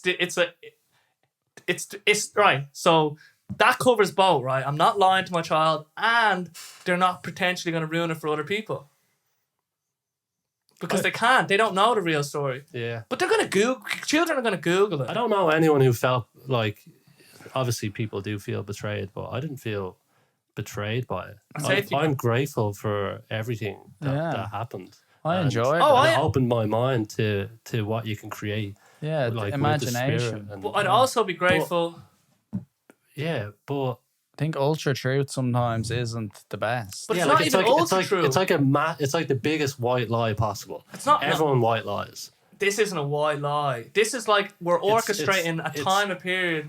It's a massive lie. We create a cool kind of a white lie, imaginative experience for the kids, and it's fun, and you know what I mean. Based on if you had like a scale, if you had a scale of white lies, like this is at like the extreme end, like of the white lie. It's the biggest lie we tell. Is it not a net positive though?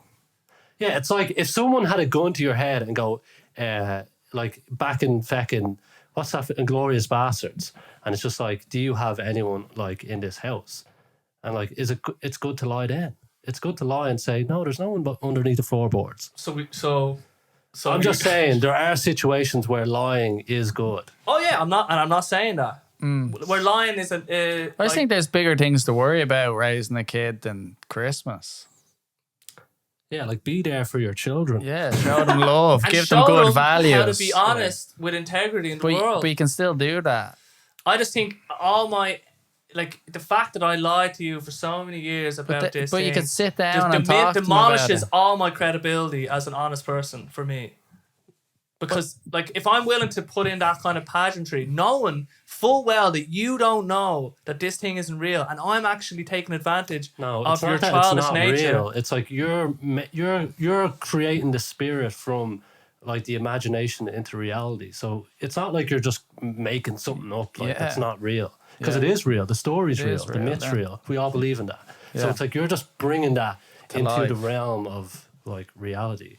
I think it's different. It's not reality because it is reality. The myth, because the presents are under the tree. The presents are because there. I put them there. Yeah, because you're a good father. Yeah, because you're embodying Santa. Yeah, but then why don't I tell my child that? You're Santa. You're Santa. Why don't I be Santa? Santa's not coming because you're Santa. Here's the truth, son. This might be a better resolution. This actually could be good. The parents. You're Santa. I could just say, look, I have to tell you something. I was him the whole time. I'm Santa Claus. Yeah. I'm your Santa Claus. Everyone has their own Santa Claus. Daddy, like? We embody ourselves as Santa Claus. This is genius. There you go. We got it. Isn't that brilliant? We got it. That's good.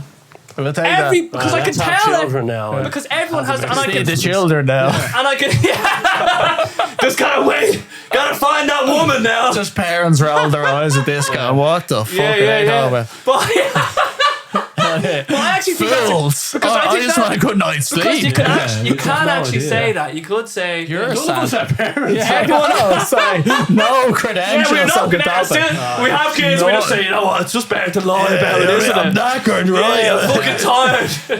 I'm exhausted. But that's actually good because everyone has their own Santa Claus. I like that. There you go. And technically, when I say Santa Claus, what do I mean? I'm describing a person who buys you're children describing yourself. presents. Yeah. So you can still do it all. I can still do it all. Yeah. You don't have to go to the extremes. Loophole. We found that Brilliant. loophole. Like a good solicitor. He's walking around the gas. But that's why I didn't want. Like, so You will be. the problem, right, is that I didn't want. It's like your dad was Santa. Yeah. Yeah, actually, he was. My dad was Santa Claus. Yeah. My dad was Santa. He was. He was. No, but you're right. He was. That's actually a beautiful way to look at it. There we go. He was Santa Claus. It's much better than what you were gonna do. Yeah. They've already like destroyed your That's what relationship with I your mean. But I'm kids. open. I wanted to figure it out. Yeah, You know what yeah, I mean? And yeah, like I think that's a good resolution because We got to the bottom of it. we don't have to. And then it won't ruin anyone else. The thing is, right? Yeah. The big problem is like whatever you tell your children impacts other people's families and children. Yeah. And that's the tough bit because obviously ideally you'd want every parent to be able to control the upbringing and information that their child is receiving and shaping their understanding of the world through the parent. But if you tell your child a particular thing, then that's going to impact. Yeah. Like I knew a Muslim family, and they don't like believe they practice Christmas. Like they buy the presents, or they buy the kids gifts to make them feel a part of the whole celebration. But they don't say he's coming down the chimney or anything like that. They just say like that's part of like their belief. Like they don't say he's not real. Like they don't try and ruin it. Yeah. But they navigate it quite well, where it's like, we're not just telling you to go off and say Santa's not real. Like they're very sensitive to like keeping the spirit alive. Like, which is important. Yeah. No, I think as a societal... Protect that spirit. But Study Breen will take it away. I love rationalist scientists coming in. Like, I wouldn't change anything for me personally, but I'm just saying. No, it's. I get it. You don't want to lie. I would prefer to just never have to lie to my children. And I know sometimes, because Sam Harris he did this lecture. He went to this lecture and he talked about lying, and like Sam basically never lies like to his family. Like he there's ways around it in terms of like, I can't tell you this now, but I can tell you when you're older. In a way, that's like a way of doing it. I seen a good example. Simon Sinek. He said he went to see his friends. It was like a theater show or something, and after the show, she came down. She was like, "Oh, how did I do?" And he thought like she wasn't great, but he didn't want to tell her in that moment because she had this adrenaline and she was buzzing. And he was just, instead of criticizing her, he just said, "I'm really proud of you." Like he just said he found something that he could be honest about without actually like lying. Or, so you don't have to. It's not like you have to lie, but you just don't have to say. Some things are better left unsaid sometimes. Yeah, totally. And then later on, I think like a week later, he like tried to give her some constructive criticism or whatever. Like, because in the moment it's like, this isn't the right time. It's just a kick in the She balls. just came off the stage. Yeah, she's like delighted, whatever. She's delighted with herself. And then you're just like, Santa's not real. Yeah, straight into the foot. Kicking the proverbial balls. So that's one way you can navigate. Like, I don't think there's there's this train of thought, radical honesty, which is, you know, your wife asks if they love this fictional wife and kids, and I keep like, you know, no credentials. Your wife, I have no credentials. All I speak about is marriage and I'm just a children. lonely man. like you have a children's book, like. Raising kids like Basil Breen. The keys to a happy marriage. Yeah, the keys to a happy marriage. Basil, not lying. Basil's 10 tops, like 10 secrets, like to marriage. Oh my It's everything's in the theory. Yeah. But what was I saying before you derailed me with this? Radical honesty. Radical honesty, right? For parents. Yeah, for parents. Listen, parents, are you having trouble? No, for your wife. No, sorry, it wasn't children. It was for my fictional wife, actually. So when she asked me, does this dress make me look fat? Yeah. I'll turn around to it in like my fictional imagination and say no. But even if it is a bit bulgy in places, you know what I mean? Because I don't want to hurt her fictional mind. I heard a workaround. It's just like someone said, "Oh, I prefer the red one." Like so. Basically, because you can just saying, I actually changed the dress because it's more flattering. I prefer the red one. Yeah, that's it. It's like, well, I don't have a red one. It's like, well, get one. No, but it's like if in my head, if the person that my fictional wife, right? If my fictional wife, like the man though couldn't buy into Christmas, like. Well, you'd have to tell her exactly what you're thinking sometimes. Yeah. What if she What if it was the case? This is complicated. What if she said, "Does my breath smell?" Oh well, lad, you know what I mean. I'd have to say it how it is. Yeah, because that's directly impacting me. Yes. Yeah. But what if she? It'd be best if you brush your teeth. Right? be best. Years have gone by and you haven't said No, anything. that wouldn't happen. That'd address can happen. straight away. But you do need to step in. I think you need to always have a negotiation Step about in there now. attractiveness with your partners in a way. Framing I it. have no credentials, but framing. I have been in relationships, all right?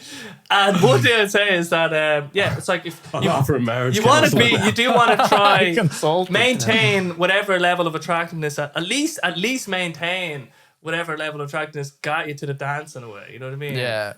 Because if you're letting that There's kind of hygiene standards. Yeah, In general. there's a In baseline for general, that. But I actually seen, like you've probably heard about why women find dad bods attractive, like, and look, I just heard this study, like, don't try and quote me on it, but essentially why they find it attractive is because they're more likely, or they're less likely to attract another mate because of the fact that, you know, they're not up to a certain standard of what society sees as attractive, like. Yeah. Lower status. So they're more likely to stick around and raise the family. So women, you know, obviously want that. Yeah. So I thought that was interesting. Yeah. It is interesting because it's funny, even my good friend Keith, his missus, she's actually lost a lot of weight, Carla. And she actually, I seen her, I was like, Carla, you look great. What? This is brilliant. Like, you look amazing. And she was like, oh yeah, Keith's getting worried now. You know what I mean? As a joke. But it's funny, isn't it? Like, there is that, like, it's like it's a funny kind of thing that, it makes the less attractive somebody is and you're with them, it's like, well, at least there's like less likelihood of them being taken away. But if you're with like a supermodel, male or female, it's like, oh, well, everyone's just going to be throwing themselves with these people. Yeah. And so you have to really trust that when they're out in the world, and even if men or women of high status or whatever, you have to have a high degree of trust in them, because they're going to be, like, I know a girl who was with like a very attractive man, and girls just throw themselves at him, you know what I mean? Like, any opportunity. So, and then he took that opportunity, unfortunately, you know what I mean? Never missed one of them. Yeah, like, never missed one of them. But he was like tempted at every turn or whatever. Let's just say that's like, so you have to, if your partner in that domain, you'd have to have supreme trust in your partner, I think, regard, you know what I mean? Otherwise, like, what are you doing? Well, and I think as soon as you start The questioning whole it, relationship is built off trust. So Exactly. if you don't have trust, you've no. if you're thinking, as soon as you start thinking, there has to be where trust are they? and I don't loyalty. think they're saying what they're Trust saying. and loyalty. You start thinking about that, then you know something's wrong in a way. You know what I They're mean? living a lie then. Yes. Any questions of sort of questions of doubt? Like, it might be like, oh, you think I'm doing this thing actually, but I'm actually just trying to learn salsa lessons to surprise you for your birthday or something. You know what I mean? So it could be. It's not always nefarious, but when you're sitting alone, pretty rare that example, obscure example. I'm learning salsa lessons for my fictional life right now. Yeah, I'm gonna blow her away. Christmas Day, like, surprise, honey. Dress as Santa. Sean's just like, my "Are you alright, God. lad? Like, do you want to go out for a bit? Or Oh, you I think the God. last breakup's been a bit hard on it." Yeah, for fuck's sake. I'm just gonna let the cat out. Sorry. Oh, where's the cat? But anyway, look, that was good that we got into the Christmas, the Santa stuff. I'm glad we have some sort of resolution anyway. And I just enjoy the jolliness of Christmas and the Christmas songs as well. It's the only time of year that you can sing them, right? And there's something cool about that, because it's weird if you sing a Christmas song at any other time, it's not like, or if you accepted. listen to it, it's like it's not as enjoyable. It's like, what are you doing? Yeah. But at Christmas, because there's that window, it's like a part of me's like, it's time to pull them all out, because it's the only time we can. I don't listen on my headphones at any other work or whatever. Like, it can't, because it's just not. It's not the time for Christmas songs. No. And when it is the time, it's like, let's pull them out. You know what I mean? Yeah. And that's what I'm finding with these gigs and doing the Christmas karaoke, man. Last year I was doing it on the streets of Scaries, just like singing "Feed the World" and everything. That was probably the peak of my musical career. Just singing Christmas songs in Scaries, but it's brilliant, and because there's like an inherent kind of silliness with Christmas songs that people want to. Like, I was doing a bit of a cappella busking in the Merchant's Arch, I think it's called, just off Temple Bar. But there's real good acoustics in there. But every day, like, someone will walk by. I got a few videos actually, and people like hear me sing and they're just like, oh yeah, and then they'll get in on it more than they get in any other. And everyone kind of knows Christmas songs as well, because they just kind of been they're just part of the whole experience in a way. And then you're seeing TikTok in a weird way. It's so funny, like John Lennon's song, "The War Is Over." You're just seeing memes. It's funny because that song, it was so of its time and about kind of the protest against war, like real war. And now these memes are coming out. For example, pissing on the meaning. Like just pissing on the meaning. Like me when I haven't seen any of this. So it's like I'll explain one of the videos. So imagine school ends at 4:00 on the 12th of December. Yeah. So it'd be like POV me on December 12th at 4:00, and then it just goes, "War is over." Yeah. So it's just acquainting like stupid mundane stuff. King's ending, like King's ending, and the war is over. Yeah, like the war of school is over, and it's just so funny just thinking, like these songs now are kind of taking on a new life. Yeah. And even with the just a Titanic meme that you don't like, some of them I think are alright, but I've seen one or two that are alright. There's a boat coming in, and it's like me on my way to one, right? So it's a boat coming across the water with that the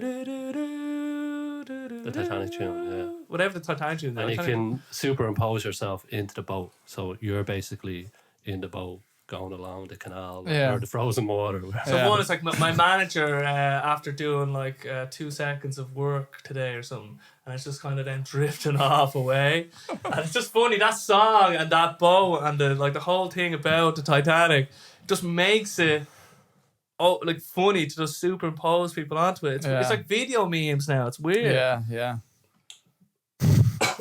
Sorry. They're taking everything I have. But yeah. But look, it's a fight for that algorithm. Just on the terms of the next year, every day is a war. What is what's kind of this year? I mean, for me, it's been sort of just about kind of coming out as a musician in a way, leaving all my other responsibilities behind as a software engineer. Had to step away from a company that I was building with my good friend Chuck back in May. And kind of trying to figure out what being more full time with the music is, and so it's actually been brilliant. It's actually been I'm kind of a happy person anyway, but because I'm so aligned now with what I'm doing, and I don't have to answer to anybody else, I'm like peak happiness. Yeah. This is like I feel like it's just gonna get even. It's just gonna. This is as high as I'll get, but it'll be stationary as long as I keep. Just being able to do what I want to do in this domain, and then discovering, going to the open mics, and then getting my first paid gigs like that weekend. That's like unreal. It's brilliant. Like someone to reach out and say, "Oh yeah, you do the music stuff, don't you? Can I give you money to come and fucking do that music shite over here?" Yeah. Like, what's going on? Yeah. So I had to tune it out, and it was brilliant. And you've proven the concept. Like, if you can prove it once, then you can replicate it again exactly. and again. So it'll get better and that's better. All you need. Like. Once you get more repetitions in, it'll continue to. So you've seen the whole journey. You've seen my first open, heard of my first open mic in Cardiff. You know what I mean? Like how cool that was. Remember? And now, years later, 7 years later or something, I'm at this place. 25 years later. I was like 5. I don't know. 5. Let's say who knows? 30 years. 2018, 2019 Yeah. So 4 or 5 years. 4 or 5 years. Yeah. 20 years. You have to change your bio on your website. I think I picked up the guitar. 7 years ago. That was the beginning. So that was the beginning of my musical journey. But it kind of so there's been all these kind of little milestones, whatever. Yeah. But that for me was just one of the coolest. Like next would be but it's always the net. Once you get on the path, you can't just go from picking up the guitar to people paying you money to gig. Yeah, you know what I totally. mean? Yeah. You have to kind of It's a whole process to get to that. There's a point. whole process there, Yeah. and you have to just get on the path and just persevere. As in, if you're doing something you're enjoying, just do it and keep doing it. And eventually, if you have this idea of, because I was kind of doing it alongside stuff, you know what I mean? And then when the time was right, it's like, oh, well, this is what my heart really wants to do now. And that kind of only emerged over time, you know what I mean? It was always kind of like a hobby, but then I was like, this could be something better. Like I think I'm getting good enough now to like make this something even more. And the songs, and I'm improved, you know what I mean? So then the seeds planted. And so, you know, next year they're like just releasing music in a more professional way, and then trying to get that first gig somewhere potentially in Scaries. I'm thinking like, 'cause then I'll get the most people out. You know what I mean? Like I won't get people into town. I won't even get used into town. Like I'm very busy, man. you know what I mean? I'll probably be busy that day. Like it'll be a busy day. I'm doing anyway. We won't get into that. But I'm looking forward. There's something about the transition into the new year. I know like every day is basically a new transition into a new year. But there's just the calendar is like an illusion, as if you were saying about Christmas. It's just rotations around the sun, and we're just marking it and giving it a name. There's only now, you know what I mean? But I think maybe it's because we have Christmas around this time of year. It's like a sort of cultural milestone that everyone can reach for in the back of their mind. They know what they were doing last Christmas or how they felt last Christmas. It's a good marker, But the very next day. It's like the season finale as well. Yeah. Exactly, yeah. So, it's a season finale or something. Like, that's actually what that's... And you get a bit of... But most people get a bit of time off as well and chill out, sit in their gaff for a few days, like forget what day it is, that sort of thing. Yes. And then you get sick of that, and then it's like, right, I want to get back to fucking working or whatever, get organised, and maybe try and be better than I was last year. Chocolates. Yeah. Or whatever, you know what I mean? Start setting a couple of goals, new year, new me, and then falter after 2 weeks. Like, what is, because you have to. Well, people aim too high from the get go. They don't they set these unrealistic goals.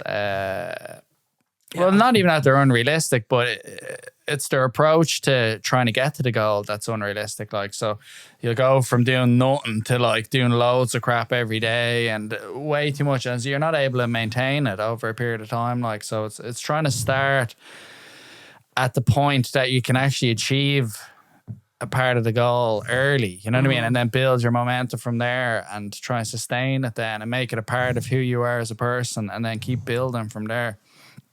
Like, let's say the gym's always the good example. Like, people go from not training, doing any physical activity, and then they jump into the gym and do like a crazy 6-week transformation. They're training 5 or 6 days a week, and they're on a serious calorie deficit.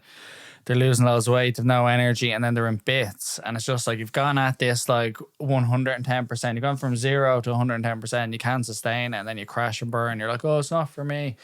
Whereas if they had just went, right, I'm going to go to the gym twice a week now, and let's see what happens from there. And then you start going regularly, and then you're like, oh, maybe I should eat a bit better. Maybe I should try to get to bed earlier. You know what I mean? Get momentum. Maybe I should start reading stuff, start trying to train my mind and learn new things.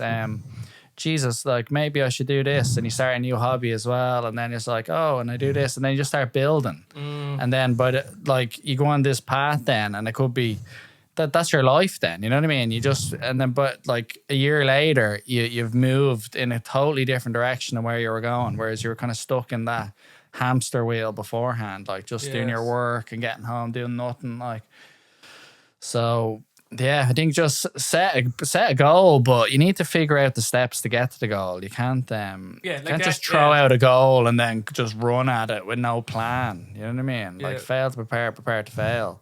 You need a plan in place, and you need to be realistic to a certain degree. I know some goals are so big they sound crazy or delusional, but like, the steps to get there have to be grounded in reality. They have to be realistic steps. You know what I mean? That you can start actually getting up the fucking... Yes, the infinite mountain. Yeah, up that infinite mountain, you know what I mean? Like, but if you can't make the first step, you're never getting there. Exactly. So the first step has to be like a low bar to entry. You have to challenge it a little bit, but you're going to be able to do it. You know what I mean? And you're able to get that win. Yeah, and build your momentum, build your confidence, build your belief in yourself. Well. Yeah. There's always something you can do. 100%. Like, there always is. But it has to be something that's within your current capabilities. And then once you achieve it, you build that self-belief, you build the confidence, and then that gives you a little bit of momentum. Now you've generated this kind of force going in a positive direction, and you're feeling good about yourself. And you're like, geez, maybe I could change who I am, like, or be the person that's in my head that I'd love to become, but I'm just like falling into the same patterns over and over again, and I'm getting in my own way, you know what I mean? And I'm just like taking the easy option all the time, not pushing myself, you know what I mean? And yeah, I think just start with that first step and go from there, like, and just think your life is every day, not like, oh, it's the new year, now I have to change. You could change right now, or Monday, you know what I mean? You could change right now, like, it's just a decision. After this one, I'm done. Yeah, it's just a decision. You just have to kind of fucking put a flag in the ground and go, this is it now. I'm not that person. I'm not that person anymore. I identify with this. I'm the person that exercises every day. I'm the person that eats healthy and looks after myself. Do you know what I mean? I'm the person that meditates, or I do, you know what I mean? Or I write every day, or you know what I mean? Yeah, you have these standards. I sing every day. That's what I do. Yes. You know what I mean? Yeah, because it's the daily habits that are more important than anything. Like, you can aim at something, but it's like what you do every day is going to dictate if you're going to get to where you want to go or not. But like, I think people just with their goals, they make like this, it's not like a quantitative kind of tangible goal, it's just an idea. It's like, oh, I want to lose weight, or I want to let's say, I just want to exercise more. Just stick with those. I want to get in shape. Yeah, but there's no plan. It's like, a better goal is that I want to exercise twice a week for an hour each. Yes. That's tangible. Yeah, and then you know if you're achieving it. Yeah, you know if you're achieving not it. that I want. Yeah, or I want to lose a stone or 2 stone. Like, it's tangible. It's actually can be measured, and then you know if you are getting closer to it or not. Like, you can see it. Yeah, you know what I mean. It's just like, or I want to start playing the guitar, and then like, what? How many times a week are you gonna play the guitar? For how long? What song do you want to learn? Yeah, you know what I mean. Like, start breaking it down. I want to play Johnny Cash Hurt. Like, you know what I mean. And it's like, in 2 months' time, how much closer am I to playing that song? And that's the best way for me. Like, because you need something to pull you into the future, the pain. Yeah. And learning the song that you want to play is the best way to learn anything. I think. Yeah. It's similar to if you want to start reading. It's like, read a book that you'd be reading. I started with Roy Keane. Mr. Man. I don't get it. Mr. Man books, they're just simple to read. They're like colouring books. Yeah. Mr. Man, you know, remember like... yeah. I only got it there, so I only got it there. Went over the Santa hat. I'll take that. Take that. Too clever. Sorry. He's keeping score now, like, just write it down. Those around scholars, sorry. Roshkieski, like.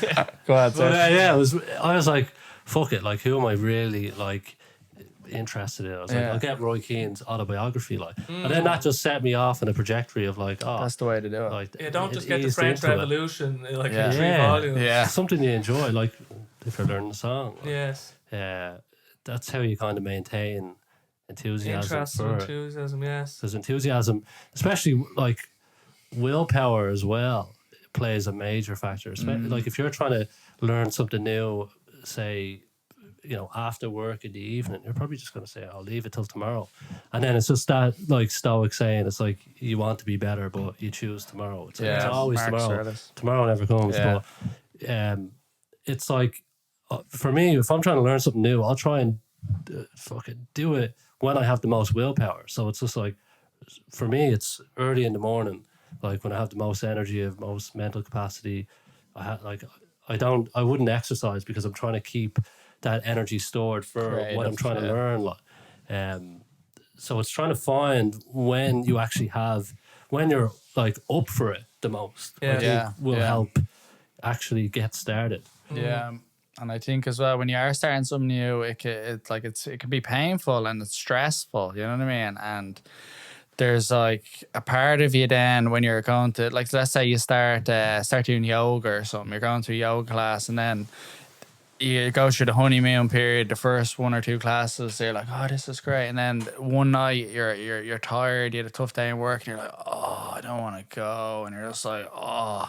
And then if you give into that feeling, there's this weird kind of sense of relief. And then you're like, oh, and then you basically just become a worse person that moment. You just fall back into the person who you're trying not to be. You know what I mean? But there's a weird sort of relief in taking the pressure of trying to push yourself to be better. You know what I mean? When you take it off, and it's just like, come back, man. What are you doing? Yeah. You know what I mean? Like, it's not worth all that pain. You know what I mean? It's not worth it. Just lie down, take a rest. You had a hard day. You know what I mean? You don't have to go. You push yourself hard today and work. You know what I mean?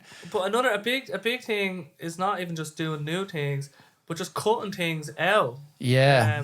I know I've said this a lot, but the more I just realised, especially not to take anything away from people enjoying themselves, but just at gigs and stuff, seeing people getting absolutely fluted, right? Yeah.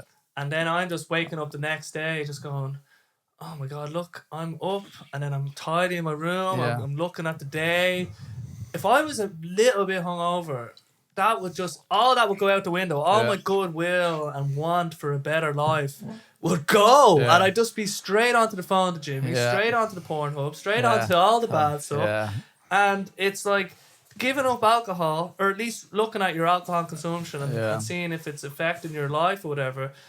For me, it's like we were talking about the other day. Like, I'm probably like fucking 10 years ahead of where I would have been if I had have not stopped drinking alcohol 3 years ago. You'd be taken out for days. Yeah. Like, you got real bad hangovers. That's because like, I wouldn't be going home or anything. It's just like on to the next, drinking in my bed and all, man. Like, I remember, like, when I was younger, it was all about, I'd always have calculate how, making sure I have enough drink to keep me going. Yeah. I love just having more. I always just needed more, whatever it is, more.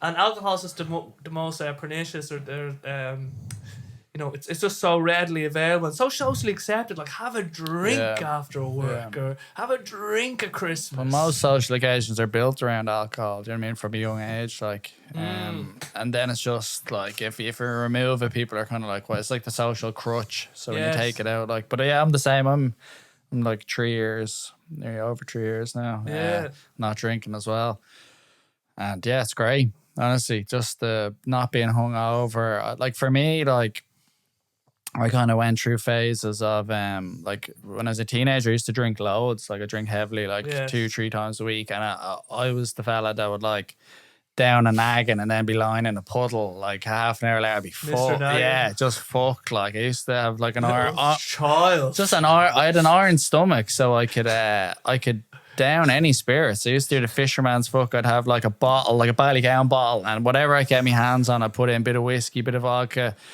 like whatever, you know what I mean? Bailey's, fishes. Yeah, did you ever hear that? No, fisherman's fuck. It's like a mix. The mix of everything. Snake boy.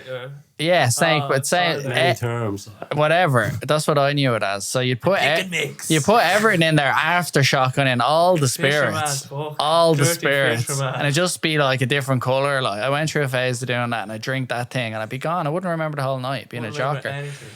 But then when I was a bit older, like in the early 20s and stuff, I go through phases of a drink for a few months every weekend or twice a weekend, whatever. And then I wouldn't drink for like 3 or 4 months. I wouldn't even go out. And then I'd come back out and kind of go mad for a month or two. And then this pattern was going on for ages. And then eventually just the hangovers were getting worse. And I was just like... Yeah, especially when you take a break. Yeah. And go into it as hard as you would have if you were in your prime. But I was noticing, like, it wasn't even just so physically, obviously it was fucking up all my training, and like it was just ruining my training, so that was a problem.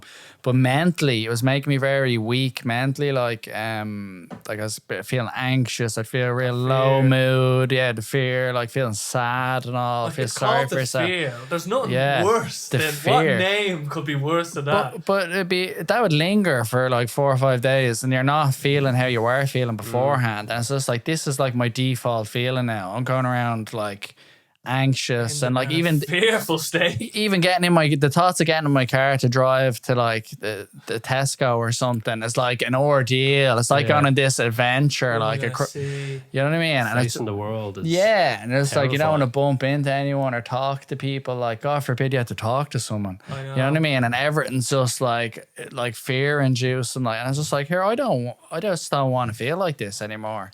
And that was the motivator. You know what I mean? Like, I remember My dad used to live in New York, and I had these like standby tickets. My granddad worked near Lingus like 38 years, so I used to get like standby tickets. So you basically go to, they'd be really cheap. Like, so you go to the airport and you basically go up to the desk and go, here, standby, and they go, right, wait over there. And essentially you just sit there and wait until everyone boards, and then if there's space for you, you get on. If not, you just wait for the next one. Right, so but you used to have to dress up. You'd have to wear certain clothes and stuff. So you'd have to wear shoes and look good, and within reason. But I remember I was in New York. It was my last night there, and I went out with my dad and one of his friends, Key, and a good friend, and drinking like margaritas all night. And I woke up, a couple of hours sleep, like 2-3 hours sleep, woke up and I was just in bits, like just so dehydrated. Head was thumping. I was still a bit drunk as well. And I remember I had to get a shirt on and jeans and shoes. And it was the summer in New York, like it was August, and it was Steaming. Still really hot, like. And I remember I had to go down to like Penn Station. I had to get a subway down there, and I was dragging me fucking luggage with me, and I was just profusely sweating, and I was freaked, and I was so fragile and anxious. And I got to like Penn Station, you're just standing there, and there's just this massive like big board of all the different trains and this and that. I had to figure out which one I had to get to the airport. Then you had to get the air train. Had to go buy the ticket, and it was just a nightmare. And then by the time I got to the airport, then like there was a chance I wasn't getting on the flight, and I was just sitting there sweating, and I was just anxious. I was like, I have to get on this plane. Like, they can't leave me here because I have to wait another 6 hours for the next one. I was just sitting on my fucking luggage, and I was like, please get me on this. If I miss this now, I'm just gonna have a breakdown in the corner here. And then eventually I got on, and it was rough. And I got home and I was fucked. I was jet lagged, and I was just in a mess for 4 or 5 days. And then when I was on the plane, I got on the flight. So I was like, thank God. Well, as I sit on the plane, I was like, I'm never drinking again. I'm just not doing this to myself. And that was it. And I haven't drank since. Yeah. Jesus. That was the moment. But I'm sure everyone's had that moment of not drinking again. They say it. Yeah. But this was it. Like, it was like, I've come to the end. This is not how I want to live my life, and it's not who I want to be. And I don't want to feel like this. Like, this is self-inflicted. I've basically put this like liquid poison into my body, and this is the result the next day. Like, if you had to go through that hangover before the night out, you'd never do it. You'd never do it. And like the nights are never worth that. Like 5 days of like hell or longer. It could go on longer. Yeah, there's a couple of good moments. Yeah. But that's it. Like. But those moments normally happen early in the night after 3 or 4 drinks, and you can go then. That's it. Leave at 11, lads. Gone. It's tough. It's almost impossible to leave. Yeah. Really, like. Yes, especially when you get going. But it's funny how it's all like diminishing returns. Yeah, it is. The night has peaked, and now you're chasing the dragon. Well, it's like you have to pay the price for that peak. It's Yeah, just like you're pay the staying with piper. us, buddy. Yeah. People, from what I can see, like the limited experience I've had doing gigging and music stuff, it's like, okay, music lets people get looser when it comes to singing and letting their hair down and dancing a bit. Yeah. And like one thing I always hear is like, how many people say they can't sing? Isn't that just the most common fucking phrase I can't you've ever sing. heard? Oh no, I can't sing. Yeah. Well, you can't sing compared to Michael Jackson, Yeah. right? Let's Yeah. right. Yeah. Well, you can't sing. It's like you don't say you can't run. You don't say you can't run. Some people do say that. But you know, No, but it's the same thing. It's ridiculous. they do. They say they can't. People are restricted. I can't drive. You can't do anything. Can't do that. Say, that's like shutting That's off off an entire limits. experience. Yeah, it's it off is. Limits. I can't swim. I can't do anything. And so then they just, that's it. They leave it there and they never revisit, and they use that as an excuse to never, and to not enjoy it. Oh, I sing in the shower. But there's like a shame associated with it that I felt that I had to actually break free from. You know what I mean? And I did have singing experience when I was a child, and I still had debilitating fear around singing. And I wish we could just do things because we enjoyed them. And when I like, I think one of the gigs at the weekend, like everyone was getting real into the karaoke, but it was after a few pints. Yeah. And for me, I was loving that people were getting into it. But a part of me is like, imagine we could do this without any alcohol or anything. Yeah. Just like gather around the speaker and just get into go it. for it. Now there are obviously musicians and stuff can do this, but for just the average Joe, like, or not average Joe, just someone who has literally, they just know they like music. They like music. That's their like, but they've never gone into music or any, to just pick up a microphone.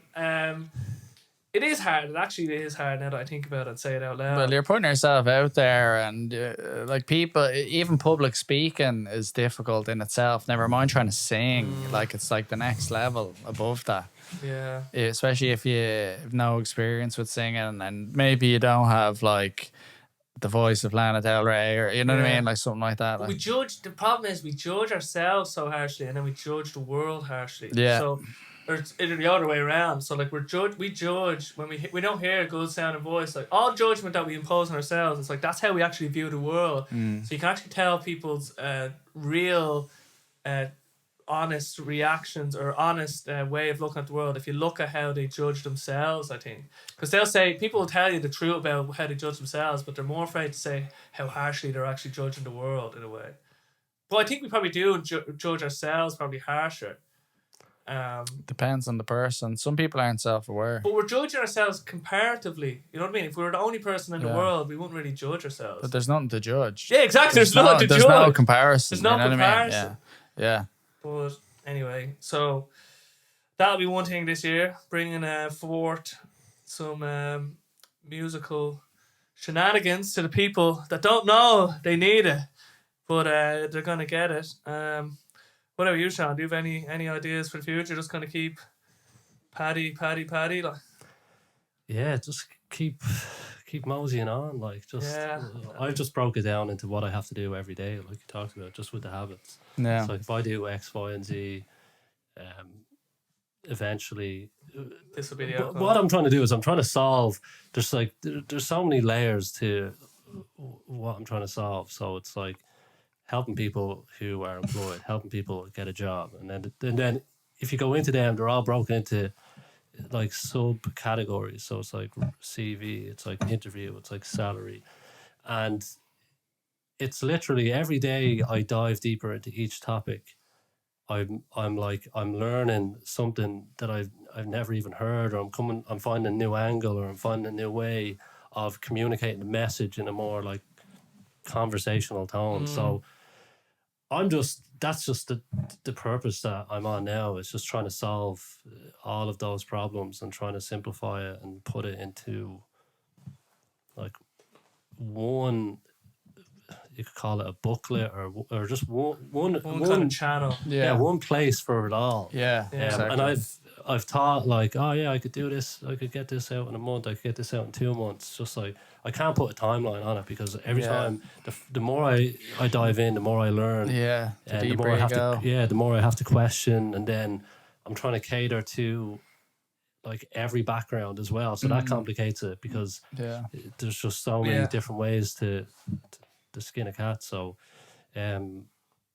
that's pretty much it. Just trying to solve those problems, like But just allow people to be equipped with the best information possible when it comes to careers. Or if anyone has a question, it's just like go to that guy. He's the guy. He's the guy. That's all. Yeah. Yeah, and if I can be that like vector for the world, it's just like I don't know. I think it's just the best I could do with what I have. Yeah. Because I can't think of anything else at the moment. Like 100%. Yeah, so spreading that positive effect. Oh no. Oh, our Christmas tree is getting interrupted. Hold on. Our virtual tree. Yeah. We're gonna fix our tree. It's after falling over. There we go. Christmas is back on, baby. Well, we wrap it up soon. Yeah, no, I think whatever you're doing, man, just keep doing it. You know what I mean? And then you're finding you're on the like that niche that you've only discovered that you're gonna go deeper and deeper into. So it's something that you can only do because by definition you're the one doing it, and you've put so many man hours into this, and it's just brilliant. You know what I mean? Yeah, fair play to you. Having a good positive effect out there, helping people, it's great. You know what I mean? Like Santa Claus every day. Yeah, 100%. But what are you, Monks? What are you thinking for the next year? Well, I still have to finish my Start drinking again. thesis. No, just forget when I said it. Yeah. I'm back. We'll just go for the one. My Like. New Year's, just the one. My New Year's resolution. Your new name's official. I'm moving into the bar. That's what I'm doing. I'm just gonna put some time. Living on top of a bar, man. That's like the death sentence. Putting for some people. time in that stool. That's what I'm gonna do. You know what I mean? Stool time. Yeah. Dean Monks. Putting the New reps in. podcast. That would be a good name. Putting the reps in. No, so I still have my thesis to finish for college, so that's going to be a big focus. And then I just want to get basically more people doing jiu-jitsu, more people doing yoga, more people just fucking doing strength and conditioning, looking after their bodies. Basically trying to like get on the path of self-mastery, trying to improve their lives in every area and trying to self-reflect and just try to be the best they can be. You know what I mean? Because we can always be better and not just settle for where you are now, especially if you're in a situation where you're not happy with it. You know what I mean? Yeah. Whether it's work or whatever, but I'm more into the idea of training physically and mentally, you know what I mean? Rather than like your domain is more like get your career. I do advocate stuff like that as well, but that's not my area, you know what I mean? I do think by becoming disciplined and training and regularly and looking after yourself and starting to like read books and meditate, swim in the sea, all these sort of things, I think if you start bringing those into your life dramatically starts improving, and then you start building this kind of positive momentum, and you can start changing other areas of your life as well. You know what I mean? Whether you're in a bad relationship, like it's like you have the power to change that. You know what I mean? Make the relationship better or move on. You know what I mean? Or if you're in a work situation where you're not happy, maybe through showing yourself that you're disciplined by doing jiu-jitsu every week, you realize you can actually change your work scenario. You know what I mean? And you start having confidence and belief in yourself because you're the person that's consistent and is resilient, and you also have patience and stuff. Do you know what I mean? So you can develop all these type of values through doing jiu-jitsu or yoga or just doing any sort of physical training regularly and being dedicated to it. That gives you the tools then to apply to other areas of your life. So that's basically what I'm trying to do. You know what I mean? That's what the whole lifestyle monks thing is. That's what I call the lifestyle. You know what I mean? It's the whole thing. That's why I didn't call it like fitness or strength and conditioning or health or and your naming ability is better than fitness monk. You know what I mean? You've some great names. Yeah. So that's DMT wasn't bad. But yeah. It was just two Joe Rogans. Yeah, 100%. Too psychedelic. Yeah. It's still good, but no, it's still good. It is. But basically, people just getting a hold of your lifestyle and. Do you know what I mean? Having a look at like what way you live and is this optimal and could you do better? Like just being honest with yourself. Like look yourself in the mirror and go, is this the best I can do? And like even myself, like if I look in the mirror now and go, like last year, like the whole year that's passed, is that the best I can do? And like I can say, no, it wasn't. I can do a lot better than that. I know I can. You know what I mean?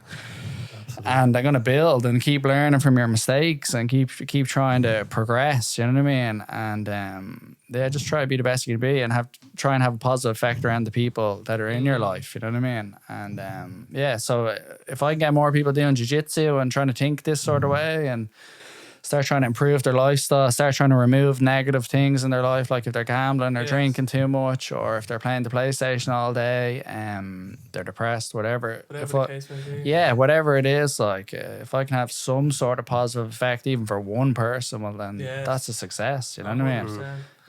And hopefully, we'll all just continue to lead by example. I think is important. You know what I mean? You have to try to live it yourself as well. You have to try. Yeah. Because when people see that, that's like a bigger thing. I think we've all talked about this before. Telling someone what to do versus kind of showing them with your actions or showing them with even a story in a way. It's much less abrasive. I think because we went to college together, school together, and then I don't know how many years had passed where we actually never we just lost communication. Yeah. But then we met up with you, I don't know how many years ago it was, and you were the first person that I ever heard talk about like the destruction of like alcohol and what it does and how it feeds into your entire life. And like that conversation alone, just listening to someone having a complete point of view just like changed. I think I took a year off like drinking like shortly after that, just from you not telling me what to do, Yeah. just living the example. Yes. And that probably fed into, you know, you reflecting, because we left that conversation just going, fucking hell, like he's done a lot of like work on himself. Yeah. He's done a lot of deep thinking about like yeah. a lot of work But to it was do. really inspiring, you know what I mean? and you didn't try and instruct us or tell us we were wrong for doing what we were doing. It was just like you lived it, and just like you talked about, set the example. Like, thanks. But we're all hopefully better from knowing each other. Like this little like 3-way circle. It used to be 4. Hopefully you're still out there somewhere. We'll fill the quadrant one day. But yeah, like my life is definitely better because you two are in it. You know what I mean? Yeah. And we can always just keep pulling each other forward, and then. I think that it's funny because reflecting on the darkness and the reality of the darkness. we is love like, doing that. we love it, you know what I mean? I love doing that, but then look, because that makes you realise, you know, what's like look what it is on the surface, but then hold on, look at this, the look reality at that, of it, get down to the like, core of it. It's not in a good place. You're just the king at it though. Yeah. But then that makes you go, Jesus, get really you bad. want to avoid that reality. Like, We have little bits of hell, you know what I mean? Like, you know, if I'm hungry and I'm in the car and there's a McDonald's, I have my little bit of hell is your little bit of hell will be tonight with that bar. You know what I mean? Like potentially In the dark. 10 coffees in one morning is hell. Like who knows? Oh, that's productivity. Yeah. But it's not the end. But a part of me is like, look, when we're doing so many things, it's like you said as well, like looking after yourself a little bit. You know what I mean? Treat yourself. Yeah. Treat yourself. No, you need. I think you need a little voice. You know what I mean? Yeah. We're not monks. Well, Exactly. I'm a monk. Yous are. I am. Right? I am. Only one monk in this room. No, but you know what I mean? We're not living the monk life. I'm not exactly. Well, I am, but yous. No, but you know what I mean? We're not these aesthetic. We're not aesthetic monks. You know what I mean? We haven't joined some order, and we're like renouncing all things. Yeah. Like, I think you need some sort of voice, but the voice cannot take hold of your life and be like driving the ship. You know what I mean? Yeah. Like, so I think cannabis is another thing that maybe is very destructive as well. Not just alcohol. Like cannabis can kind of Coming from a cannabis now. yeah, It's one true love, let him down. Yeah, the last stand, like. It's just like cannabis can take over as well for people. You know what I mean? And a lot And you can like do it every day. exactly, and it makes it like it can make everything better. Like so, it's like, oh, let's go for a coffee, and then a bit of cannabis, and it's better. Let's go for a walk. Oh, it's do better. everything. Play Yeah, PlayStation. throw joints, Everything. yeah. We'll go for a hike. Oh, Need a joint at the yeah, beginning. everything's Joint better at with the it. top. But the thing is, it can just slow you down, and it can kill your motivation at times. And like for some people, it makes them paranoid and start their grasp on reality can come distorted, and it's not helping them. Do you know what I mean? It's making them very unhappy. And I think no matter what the substance is, if that substance gets a hold of you and like it's dictating your decisions every day and stuff, well then it's become destructive. And what I'd normally say to people is like, are you smoking weed or is weed smoking you? You know what I mean?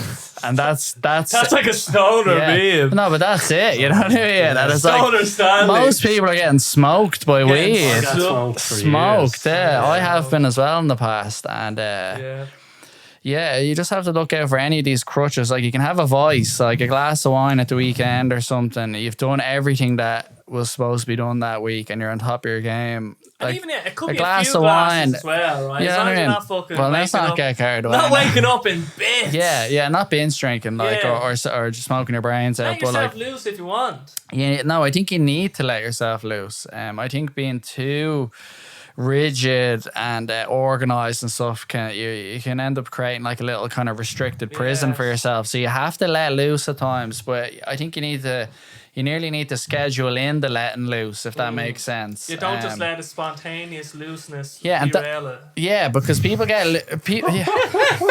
Spontaneous looseness. write that down. That's genius. But yeah, I think No taker in the corner there. write that down. ChatGPT. But I think, sometimes when you're on a good run and then you start rewarding yourself with the things that maybe you're trying not to do anymore, that's a that's sort of like a recipe for a failure. I think like if you're trying to lose weight and you're trying to stay away from the Jaffa cakes and stuff, right? And you've lost a load of weight and you feel great and all, you're going around, well, that's the reward. The reward is you lost the weight and you feel amazing. It's not let's bring back in the crap that was bringing me. Yes. You know what I mean? And it's the same with alcohol. Like people give up drink. Oh man, like I don't know how many people have said to me, oh, I gave it up for a month or 6 weeks. And I was like, oh yeah. And he goes, yeah, I felt unreal. I was sleeping great and blah, blah, blah and all. And I was like, all right. And then what happened? It's like, sure, then I went out and like, and then like it's 6 months have passed, they're back at what they were at before, but they have that memory of like when it was great and they cling to that. And it's just like, you know what I mean? And I think that's what happens. So it's kind of like you have to be disciplined with your voice. Go back harder, man. I found that anything I've given up and gone those back bad patterns will come back and they'll come harder. back stronger. So Imagine me just getting pissed. Yeah, food as well. Like we talked about it. We need that's our voice. But I mean, diet. I eat good. Most of my meal, like I'm eating clean and I'm getting all my shit in. But since we made that mega cheat day, 2 years ago. Yeah. No, it's not. We hold ourselves too high of a standard. It's probably. In that sense, you probably deprived yourself to a point that it was unsustainable, and then you just let the dam loose, and then it's hard to build that dam back up. Every day. You know what I mean? One breakdown. So you can let yourself, like some people get so loose that they lose everything. You know what I mean? So it's like how loose. You know what I mean? You can only get so loose. Before it gets You know what I mean? You've lost the house and the kids are gone. You know what I mean?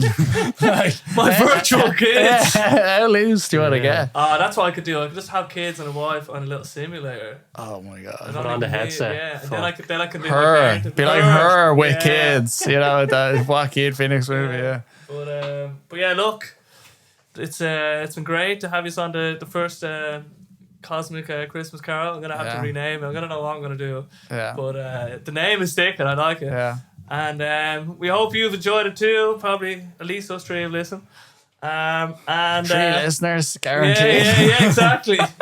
We'll catch you in the next one. Oh, Merry Christmas. Merry Christmas. Merry Christmas. Yeah. All right.